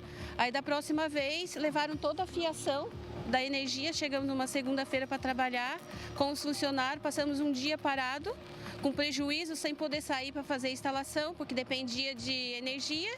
Aí tivemos que estar socorrendo com os vizinhos, os empresários do lado, para poder estar auxiliando. Então está complicado. Hoje a gente se sente refém do que está acontecendo, porque chegamos para trabalhar, a gente nunca espera se vai estar com energia ou não. Isso acaba prejudicando. E é geral aqui. Tem o pessoal aqui de trás também que já sofreram bastante, tem a empresa aqui dela também que já sofreu. Então, assim, ó, aqui perto das freiras também o container acabaram entrando, roubando, ar-condicionado. Nossos galpão aqui nessa vez foram os 6. Então, assim, tá complicado, né? E a preocupação de chegar e encontrar o criminoso no local. Exatamente, porque assim, eles deixam ainda as armas do crime, digamos, ali. Dessa vez deixaram a faquinha de serra, que para você arrumar um fio de energia, tu tem que estar todo equipado. E eles não chegam uma faquinha, cortam o fio e levam todos, né? Então é um prejuízo. E aí se dizem que são trabalhadores, mas dessa forma não. Deixaram até um pote ali de biscuit. Ah, tô vendendo. Não, tá vendendo que tá roubando, né? Então tá complicado. O Gabriel guardou a faca que ele encontrou usada pelo criminoso para cometer o arrombamento e até vestígios que ele deixou aqui dessa tentativa. Não sei se ele conseguiu levar a fiação aqui, Gabriel. Ele só cortou, na verdade, ele não conseguiu arrancar porque está preso internamente. Mas aí cortou terra, deixou a gente totalmente sem luz, perdemos a manhã inteira, sem trabalhar até encontrar alguém. E ele só fez a bagunça dele, né? E quantas vezes você recorda já de situações como essa tem acontecido?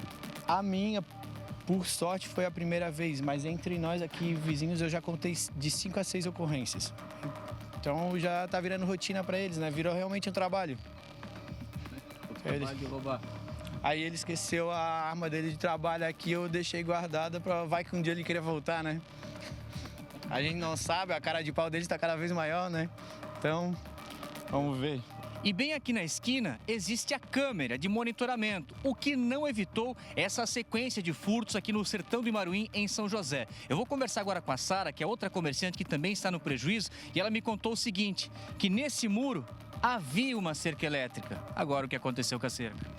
Essa noite foi furtada, com toda a iluminação e a parte da fiação do entorno do salão também foi toda furtada.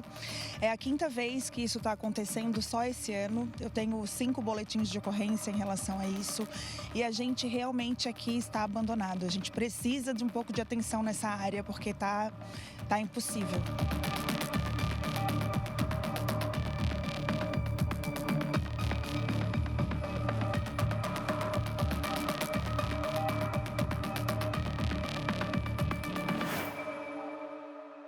E o batalhão responsável pelo policiamento na área, o 7º, nos informou através de nota que está fazendo de forma regular as rondas. E recentemente a corporação também iniciou tratativas, conversas com a comunidade para criar o chamado programa Rede de Vizinhos lá no Sertão do Imaruim. Segundo a PM, não há um registro significativo de ocorrências na região, mas qualquer incidente deve ser comunicado ao 190 da Polícia Militar. Vamos com informações do portal SC10, que está junto com isso que você acabou de ver, com esse problema das grandes cidades. Tem uma apreensão que acabou de acontecer. A Polícia Rodoviária Federal, vejam só, apreendeu mais de 1 tonelada de fios de cobre na BR-101. Quer saber mais detalhes desse trabalho? É só acessar o nosso portal SC10, que você tem a transmissão ao vivo aqui do nosso SCC Meio-Dia e todas as informações do estado, do Brasil e do mundo. Olha só a prestação de serviço da imagem ao vivo que acontece agora, acidente na ponte, hein? Acidente na ponte Maria Estela, a gente falava na abertura do jornal sobre essa situação hoje pela manhã e agora mais uma colisão acontecendo, 3 veículos, a imagem ao vivo, ponte Pedro Ivo, o acesso à ilha de Santa Catarina. No local a gente percebe que não chegou ainda o guincho, né, Maria? Então vamos continuar acompanhando, o nosso Raial tem a imagem. Dá para ampliar um pouco só para ver se a fila já chegou na Via Expressa? Porque esse acidente, que a informação acaba de chegar do Pista Limpa, foi agora. Mas a gente sabe, né, Maria, que basta uma situação como essa para criar aquela fila, aquele congestionamento, e amanhã que começou já tumultuada, agora se repete também nesse início de tarde, Maria. Zanotto, então esse trânsito é para quem está entrando na ilha? Isso. Exatamente, imagens ao vivo para vocês, agora 12h32, você que vai chegar na ilha de Florianópolis, atenção então, tem ali já um certo trânsito na região, saia com calma, com paciência, motorista. A gente segue com outras informações, Zanotto. Vamos lá para o sul do estado agora?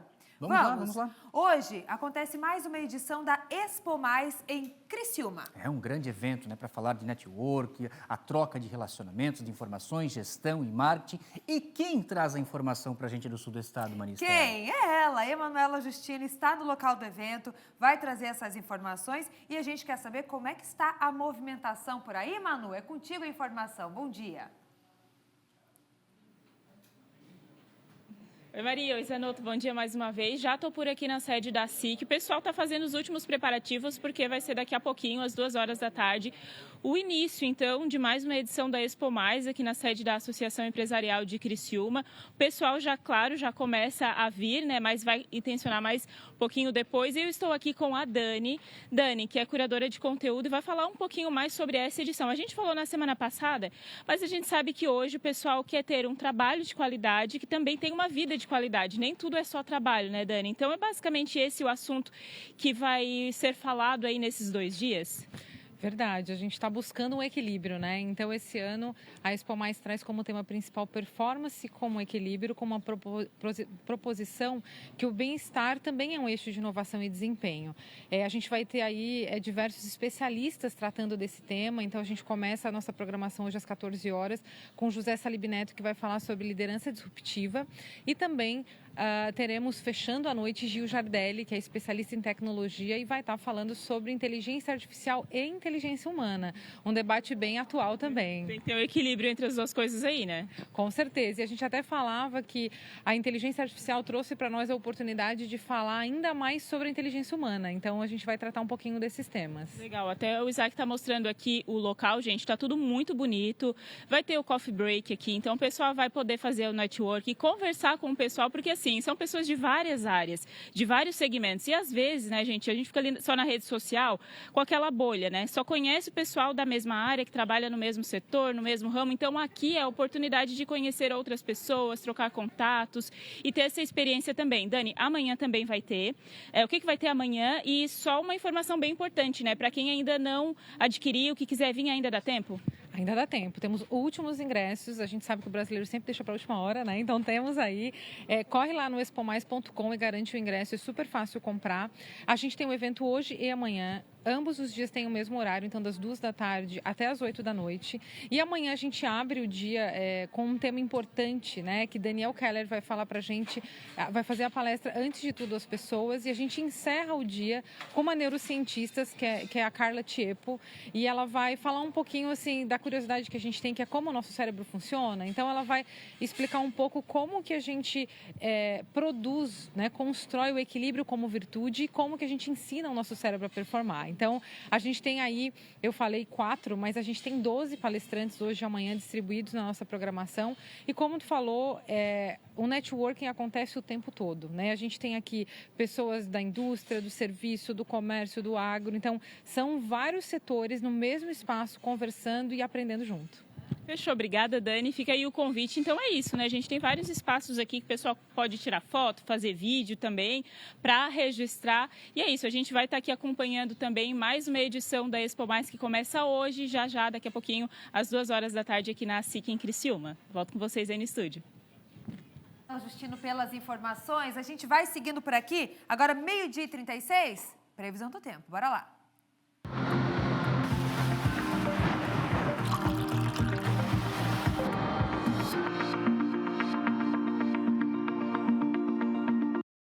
Hoje eu vou começar mostrando as imagens da geada para vocês. O primeiro dia oficial da primavera 2025 começou com essas baixas temperaturas e geada na Serra Catarinense. Vocês estão vendo imagens aí do Vale do Caminhos da Neve, em São Joaquim.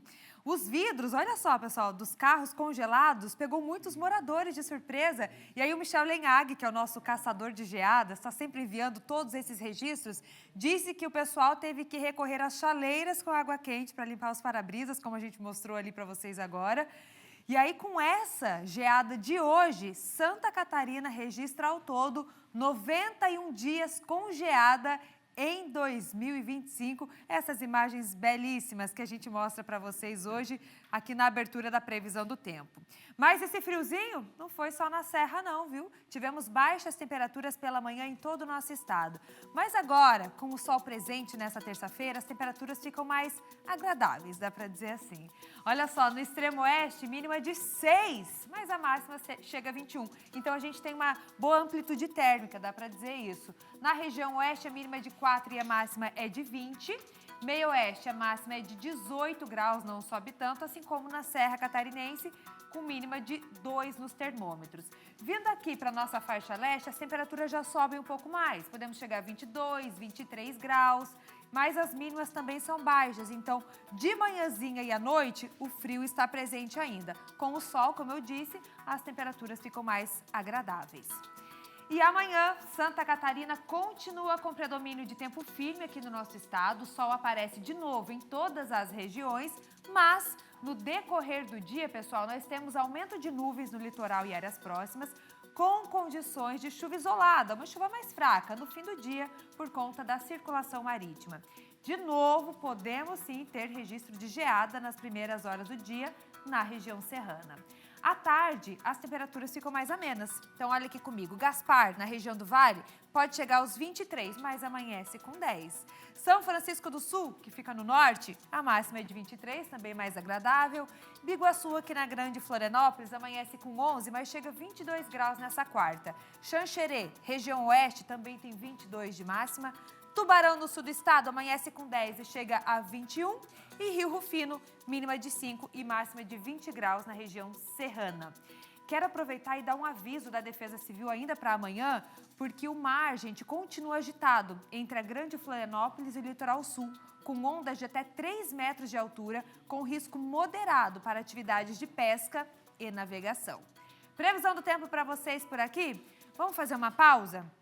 Hoje, a gente vai falar, pessoal, sobre um vício silencioso, difícil de diagnosticar e ainda cercado de tabus. O uso problemático da pornografia, que já é classificado pela Organização Mundial da Saúde como um transtorno. Tem reportagem especial, logo depois do intervalo. E a gente vai com imagens, olha lá, das pontes que ligam o continente à ilha. E do lado de lá, como vocês estão vendo nas imagens, na ponte Pedro Ivo, que dá acesso à ilha, aqui é a capital, a gente tem uma colisão envolvendo 3 carros.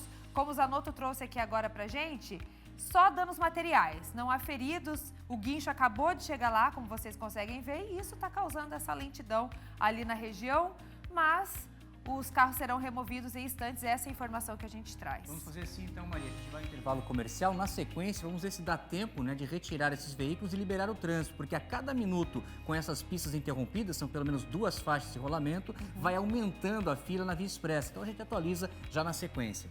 Voltamos em instantes, até já.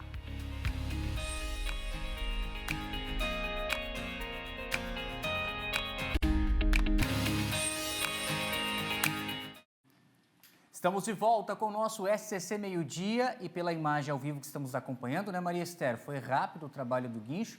O Rael vai aproximar para a gente, para ver lá embaixo, olha, porque são 3 carros, né? São 3 carros, ou seja, um guincho consegue levar 2. Então, nós estamos vendo que agora é um outro veículo que chegou para ajudar, né? Porque daí faltaria o terceiro, ó. Tem esse caminhão plataforma, né?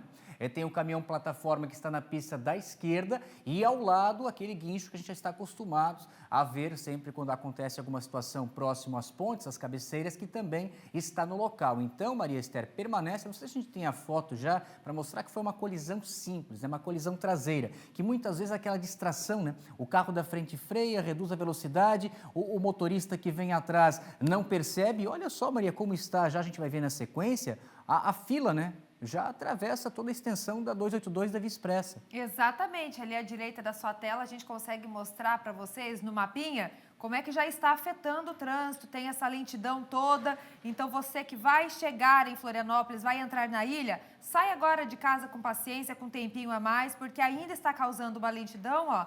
A gente já consegue mostrar os detalhes para vocês, agora com o mapa certinho. Tudo que está em vermelho aí, ó, já mostra aquela lentidão, vai com calma, pé no freio, né, Zanotto? Com certeza, já está bem próximo o acesso com a BR-101. E para quem está na BR indo sentido norte, no quilômetro 203, após o viaduto de Barreiros, também há um caminhão quebrado na pista da direita. Agora chegou o material, Maria, só para a gente mostrar que a gente ficou devendo à nossa audiência, do acidente, né? Que eu falava que é uma colisão simples. Aliás, é um tipo de acidente que mais acontece, né? A colisão traseira. Vejam, ó, bateu ali a picape, logo atrás ali os outros 2 veículos, mas é o tempo necessário para retirar os carros. Muito obrigado ao sargento Jorge, do Pista Limpa, sempre também nos auxiliando com as imagens e informações do trânsito. Muito bem, às vezes a gente vê um acidente que parece simples, mas olha só tudo que causa, né? O trânsito já está chegando lá, quase que na 101. Vamos seguir por aqui? Florianópolis, Anoto. Notícia boa, viu? Tem agora um novo ponto fixo de vacinação. É o Hospital O Dia do Multi-Hospital que oferece imunização gratuita e todos os dias da semana, de segunda a sexta-feira. Todas as vacinas do calendário básico estão disponíveis, além das campanhas contra Covid, gripe e dengue para os grupos prioritários. E quem vai trazer mais detalhes para a gente na informação ao vivo é ele, Jean Ferreira. Jean Ferreira, a informação ao vivo é contigo.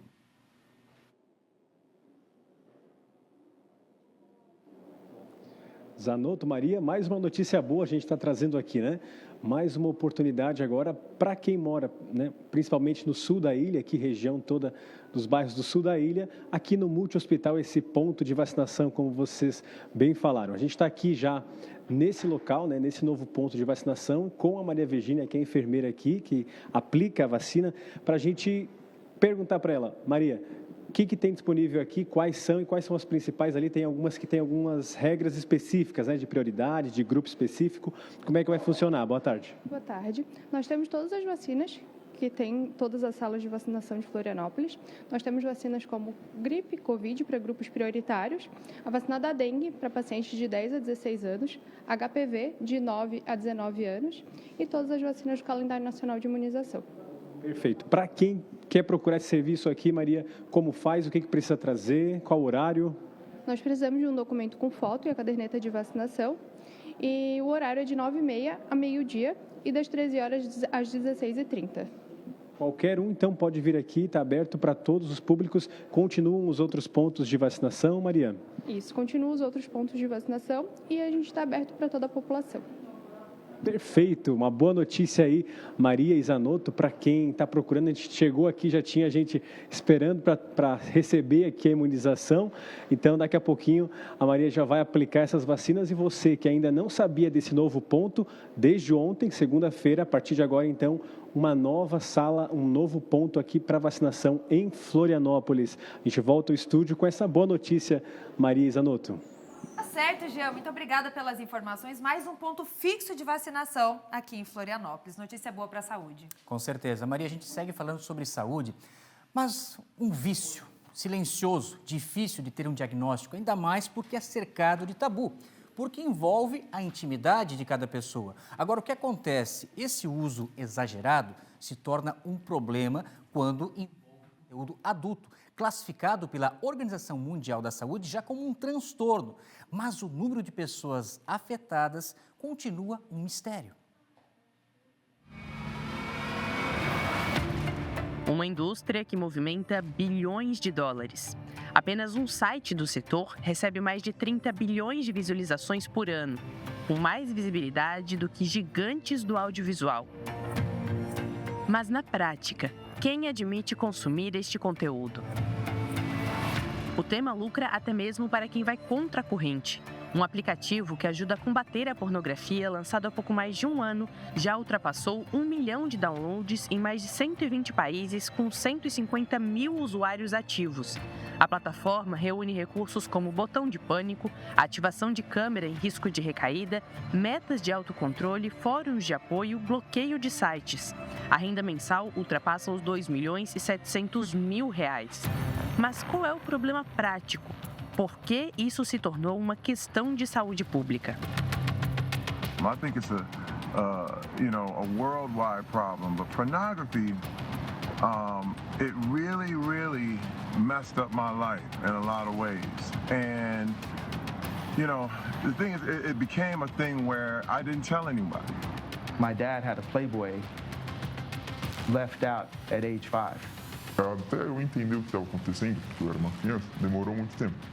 Então, a questão da pornografia, ela se manteve como um hábito mesmo após esse acontecimento, sabe? Então, tipo, e eu nunca me considerei viciado mesmo. Eu só fui cair nessa real quando eu não conseguia ficar sem. E afinal, quando o consumo de pornografia passa a ser considerado um vício? Ele deixa de fazer as coisas corriqueiras, né? Então, por exemplo, ele começa a poucos minutos. Só que aqueles poucos minutos não bastam mais. Então, ele fica lá meia hora, dali um pouco, 1 hora. Então, ele vai procurando cada vez mais. O cérebro dele, para ele, fecha aspas, se saciar, ele precisa de mais tempo. Então, é por isso que essa busca ela vira incessante, até o ponto dele precisar de tanto para se satisfazer que esse tempo é extremamente prolongado.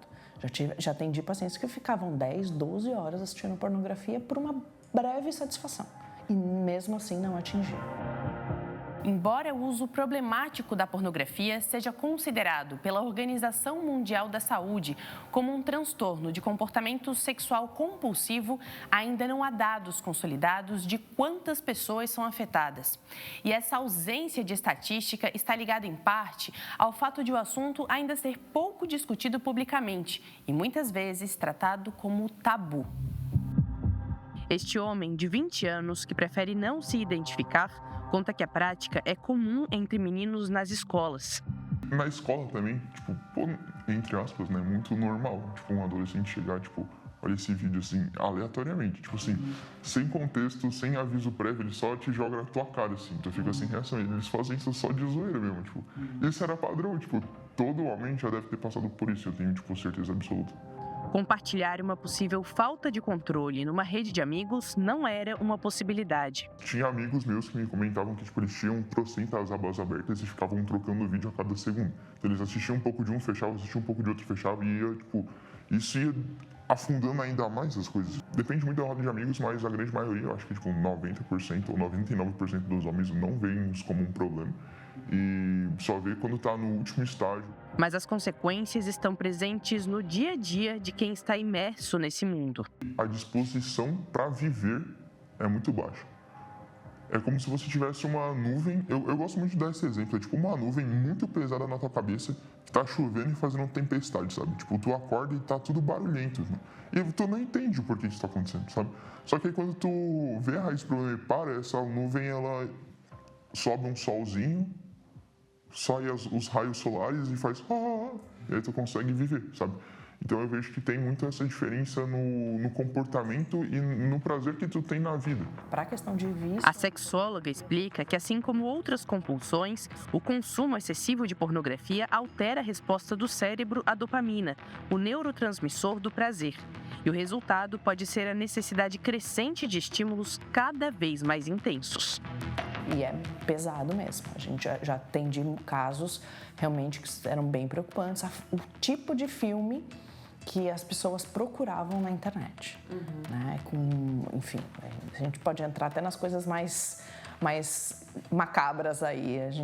É um assunto bem pesado na questão desses agravantes, né? A busca por ajuda costuma vir apenas quando outros sintomas vêm à luz, como disfunção erétil, perda de libido e afastamento nos relacionamentos. Mas os efeitos podem ser ainda mais intensos, até mesmo sem a existência de um limite seguro. Não. Para pornografia, não. Não existe. Se a gente for ver, inclusive, pelos estudos científicos, é constatado que a pornografia diminui, inclusive, massa cinzenta. Mas o que eles têm em comum? And it's affected almost every choice I made for the rest of my life. I first discovered porn at about 9, 10 years old. I was over at my uncle's house and he had a chest full of pornography. And this is the thing, it's funny because, people have said, well, there's nothing wrong with pornography, with adults and all the thing. But the problem is that, you never find it as an adult. Eu tinha 9 anos e foi durante um processo de abuso sexual por parte do meu primo, que foi o primeiro contato que eu tive com a pornografia, foi por conta dele. Então a gente tava brincando na casa da minha avó e aí ele me levou pro quartinho e tal e abriu a tela do PC. todos foram expostos ao conteúdo ainda na infância. Com o cérebro em formação, essa experiência pode distorcer a visão da realidade e se tornar uma forma de regulação emocional, oferecendo um alívio temporário para sentimentos negativos. A pornografia, ela é um estímulo, né? Ela é uma encenação. O sexo, ele é humanizado. Então, a pornografia, ela pode ser um estímulo, mas a pornografia não é necessariamente o sexo. O sexo, ele é humanizado, né? E esse seria um dos grandes problemas do consumo excessivo da pornografia, porque ela pode tirar essa humanização do sexo e acabar trazendo esses estereótipos, né, da própria pornografia, onde não há essa conexão real, onde há muitas vezes uma objetificação do corpo da pessoa, né? Olhar a pessoa apenas como um objeto de prazer e não a sua história, os seus valores. A necessidade de estímulos cada vez mais intensos pode levar ao consumo de conteúdos nocivos e comportamentos de risco. A pornografia, ela não é a realidade, né? Ela é uma simulação. Então, pessoas que consomem excessivamente a pornografia tendem a normalizar a pornografia como o real e isso prejudicar as relações, né? Interferindo nas conexões profundas, trazendo comparações, né, com as parceiras, trazendo comparação com o próprio corpo, com a performance. Aquilo que é consumido pode vir a ser interpretado como uma normalização. Então, conteúdos violentos, conteúdos intensos, conteúdos envolvendo crianças, são conteúdos que pedem aí um sinal de alerta. O vício tem tratamento. Quando feito com apoio profissional, as chances de superação são muito maiores. A terapia busca entender os gatilhos da compulsão e substituir o comportamento por novos hábitos. A gente vai trazer barreiras de enfrentamento, mudanças de rotina, implementação de novos hábitos para que esse paciente deixe de assistir ou minimize. Isso de uma maneira gradual, não é do dia para a noite. A gente vai minimizando esses acessos dele até realmente total abstinência. Quando eu entendo qual é a minha necessidade, quais são os meus desejos, aquilo que me atende emocionalmente, vai fazer com que desperte o meu desejo. A gente precisa entender o que é que desperta o desejo em você. E as pessoas não se conhecem. Eu falo que nós somos analfabetos sexuais.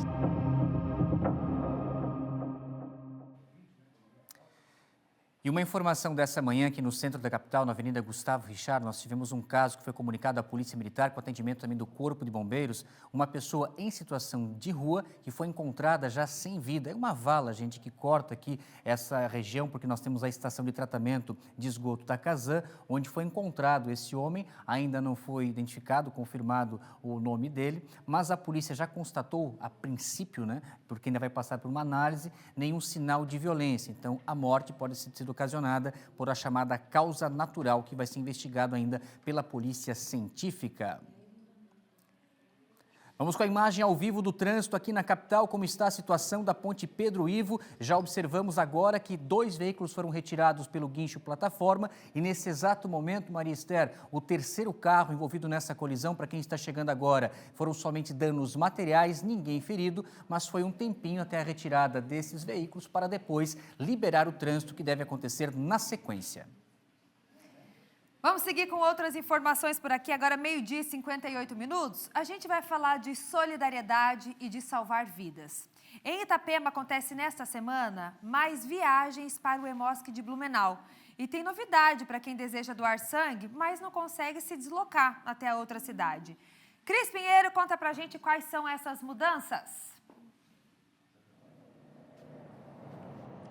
Isso, Maria. A novidade é que, além dessas viagens até o Hemosc de Blumenau, os interessados em fazer a doação de sangue em Itapema vão poder fazer em outubro. No dia 14 de outubro, novamente vai acontecer uma nova ação para os moradores de Itapema, além de novembro e dezembro também, viu, Maria? Mas para isso é necessário fazer um cadastro. O link você encontra no QR Code que aparece aí na sua tela. A primeira ação vai acontecer no dia 14 de outubro, mas vão ter mais 2 ações em novembro e dezembro também. As datas não foram divulgadas ainda. Vai acontecer na Unidade Básica Estendida, que fica fica na rua 424, no bairro Morretes. O atendimento neste dia vai ser das 8 da manhã até as 4 horas da tarde. Agora, para quem deseja fazer a doação de sangue esta semana, hoje já foi um grupo para Blumenau e na próxima quinta-feira, dia 25, vai outro grupo. É gratuito o transporte aí fornecido pela Prefeitura de Itapema. E você pode agendar pelos contatos 47-3267-1574 ou 3267-1537. Lembrando que você pode doar sangue se estiver entre 16 e 69 anos de idade, pesar mais de 50 quilos, claro, ter boas condições de saúde e no dia é importante você estar bem alimentado, descansado e apresentar um documento com foto. A lista completa dos critérios você também pode conferir no site do EMOSC, que é o emosc.org.br. Uma última informação, Maria. Todos os tipos de sangue estão sendo recebidos, mas neste momento o EMOSC de Santa Catarina está em alerta para o sangue O negativo e o estoque está reduzido para os tipos A e B negativo e também o O positivo. Volto contigo, boa tarde a todos, bora aproveitar a terça-feira. Essa terça-feira de sol gostosa em todo o nosso estado. Obrigada, viu, Cris, pelas informações e até amanhã, uma boa tarde para você.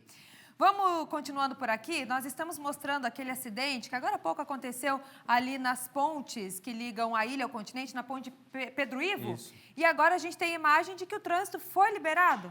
A gente estava acompanhando, né, Maria, a saída do primeiro guincho, agora na sequência também um outro carro, eram 3 veículos envolvidos, por isso que demorou um pouco mais, porque necessitou a presença de um segundo veículo de resgate, né, o caminhão plataforma, que já retirou os carros. Mas agora permanece a lentidão, né, Maria? Porque isso, o tempo que nós tivemos acompanhando aqui, tudo ao vivo no SCC Meio-Dia, desde o acidente, informando primeiro já para você que acompanha o nosso SCC, mas olha o impacto ao trânsito ainda nesse começo de tarde, Maria, com essa fila que está lá na BR-101. Olha só. Exatamente. Agora, em tela cheia, a gente consegue ver que esse pequeno acidente, que até pareceu simples, nós mostramos a imagem ali para vocês, já está repercutindo lá até a BR-101, gente. Então, tem lentidão. Você, motorista, que vai pegar aí a Via Expressa, então, atenção, vai com calma, vai com paciência. Zanotto. Maria, você estava mencionando que nós estamos já com um pezinho quase no mês de outubro, o mês das festas aqui em Santa Catarina, e você falou de várias festas, a gente tem a FENARRECO em Brusque também, e tem uma festa que está voltando ao calendário aqui do nosso estado, na maior cidade de Santa Catarina, né, Maria? Está chegando a Joinville, a FENASHOP. Começa essa semana e o Luiz está chegando com todos os detalhes. É contigo, ele que gosta de uma festa, viu, Será que já Zanotto? tem música lá? Já está dançando, ó. Ia, ia, ia, oh, ia, ia, ia, oh, param, pam, pam. Hey, Luiz! Senhor Henrique Zanotto, senhor, não sei se o senhor já veio para Joinville, Maria Esther já habita essas quiçaças aqui há muito tempo. FENASHOP acontece no local original, que dessa vez é aqui no bairro Piraberaba, na SC 418. Na minha opinião, Henrique, é o lugar mais lindo de Joinville. Mostra rápido, Diogo. A Serra da Dona... Como é que é o nome, meu querido? Serra Dona Francisca. Serra Dona Francisca é onde será a FENASHOP na SC 418. Aonde vai acontecer? Pegou a SC 418 e chegou aqui. Exatamente. Na Sociedade Rio da Prata.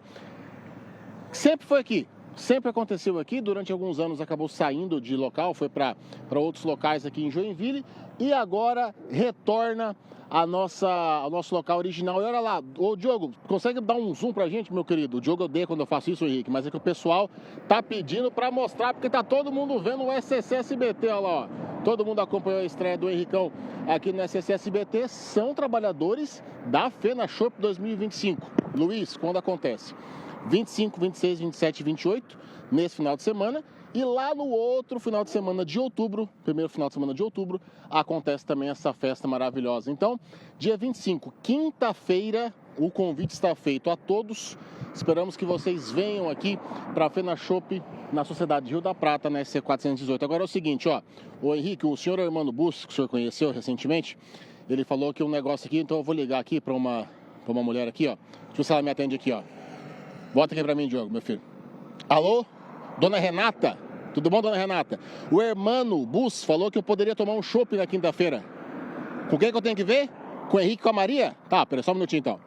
Henrique e Maria, posso tomar um chopp aí na quinta-feira, no Vivo? E o Hermano falou. Se a Renata falou... Quem somos nós para falar não, né? Muito bem, olha só que legal, FenaChopp, Joinville, Sociedade Rio da Prata. É aí também que tem um famoso pastelzinho nesse Rio da Prata. Delicioso, olha só. Eu tô pensando se combina comer uma schneck. Eu acho que combina, hein? Combina? Combina, Então tá. Combina pastel, combina schneck, combina um chopp. Olha, todos os caminhos levam a Joinville essa semana na FenaChopp. Obrigada, viu, Luiz, pelas informações. Tá liberado o chopp, né? Tá liberado. Isso. E obrigado a você que esteve com a gente nessa edição do nosso SCC Meio-Dia. E amanhã a gente se espera, né, Maria, às 11? É isso mesmo, às 11 da manhã. Valeu, Zanotto, por hoje. Valeu. E a gente segue com A Tarde é Nossa. Bora lá.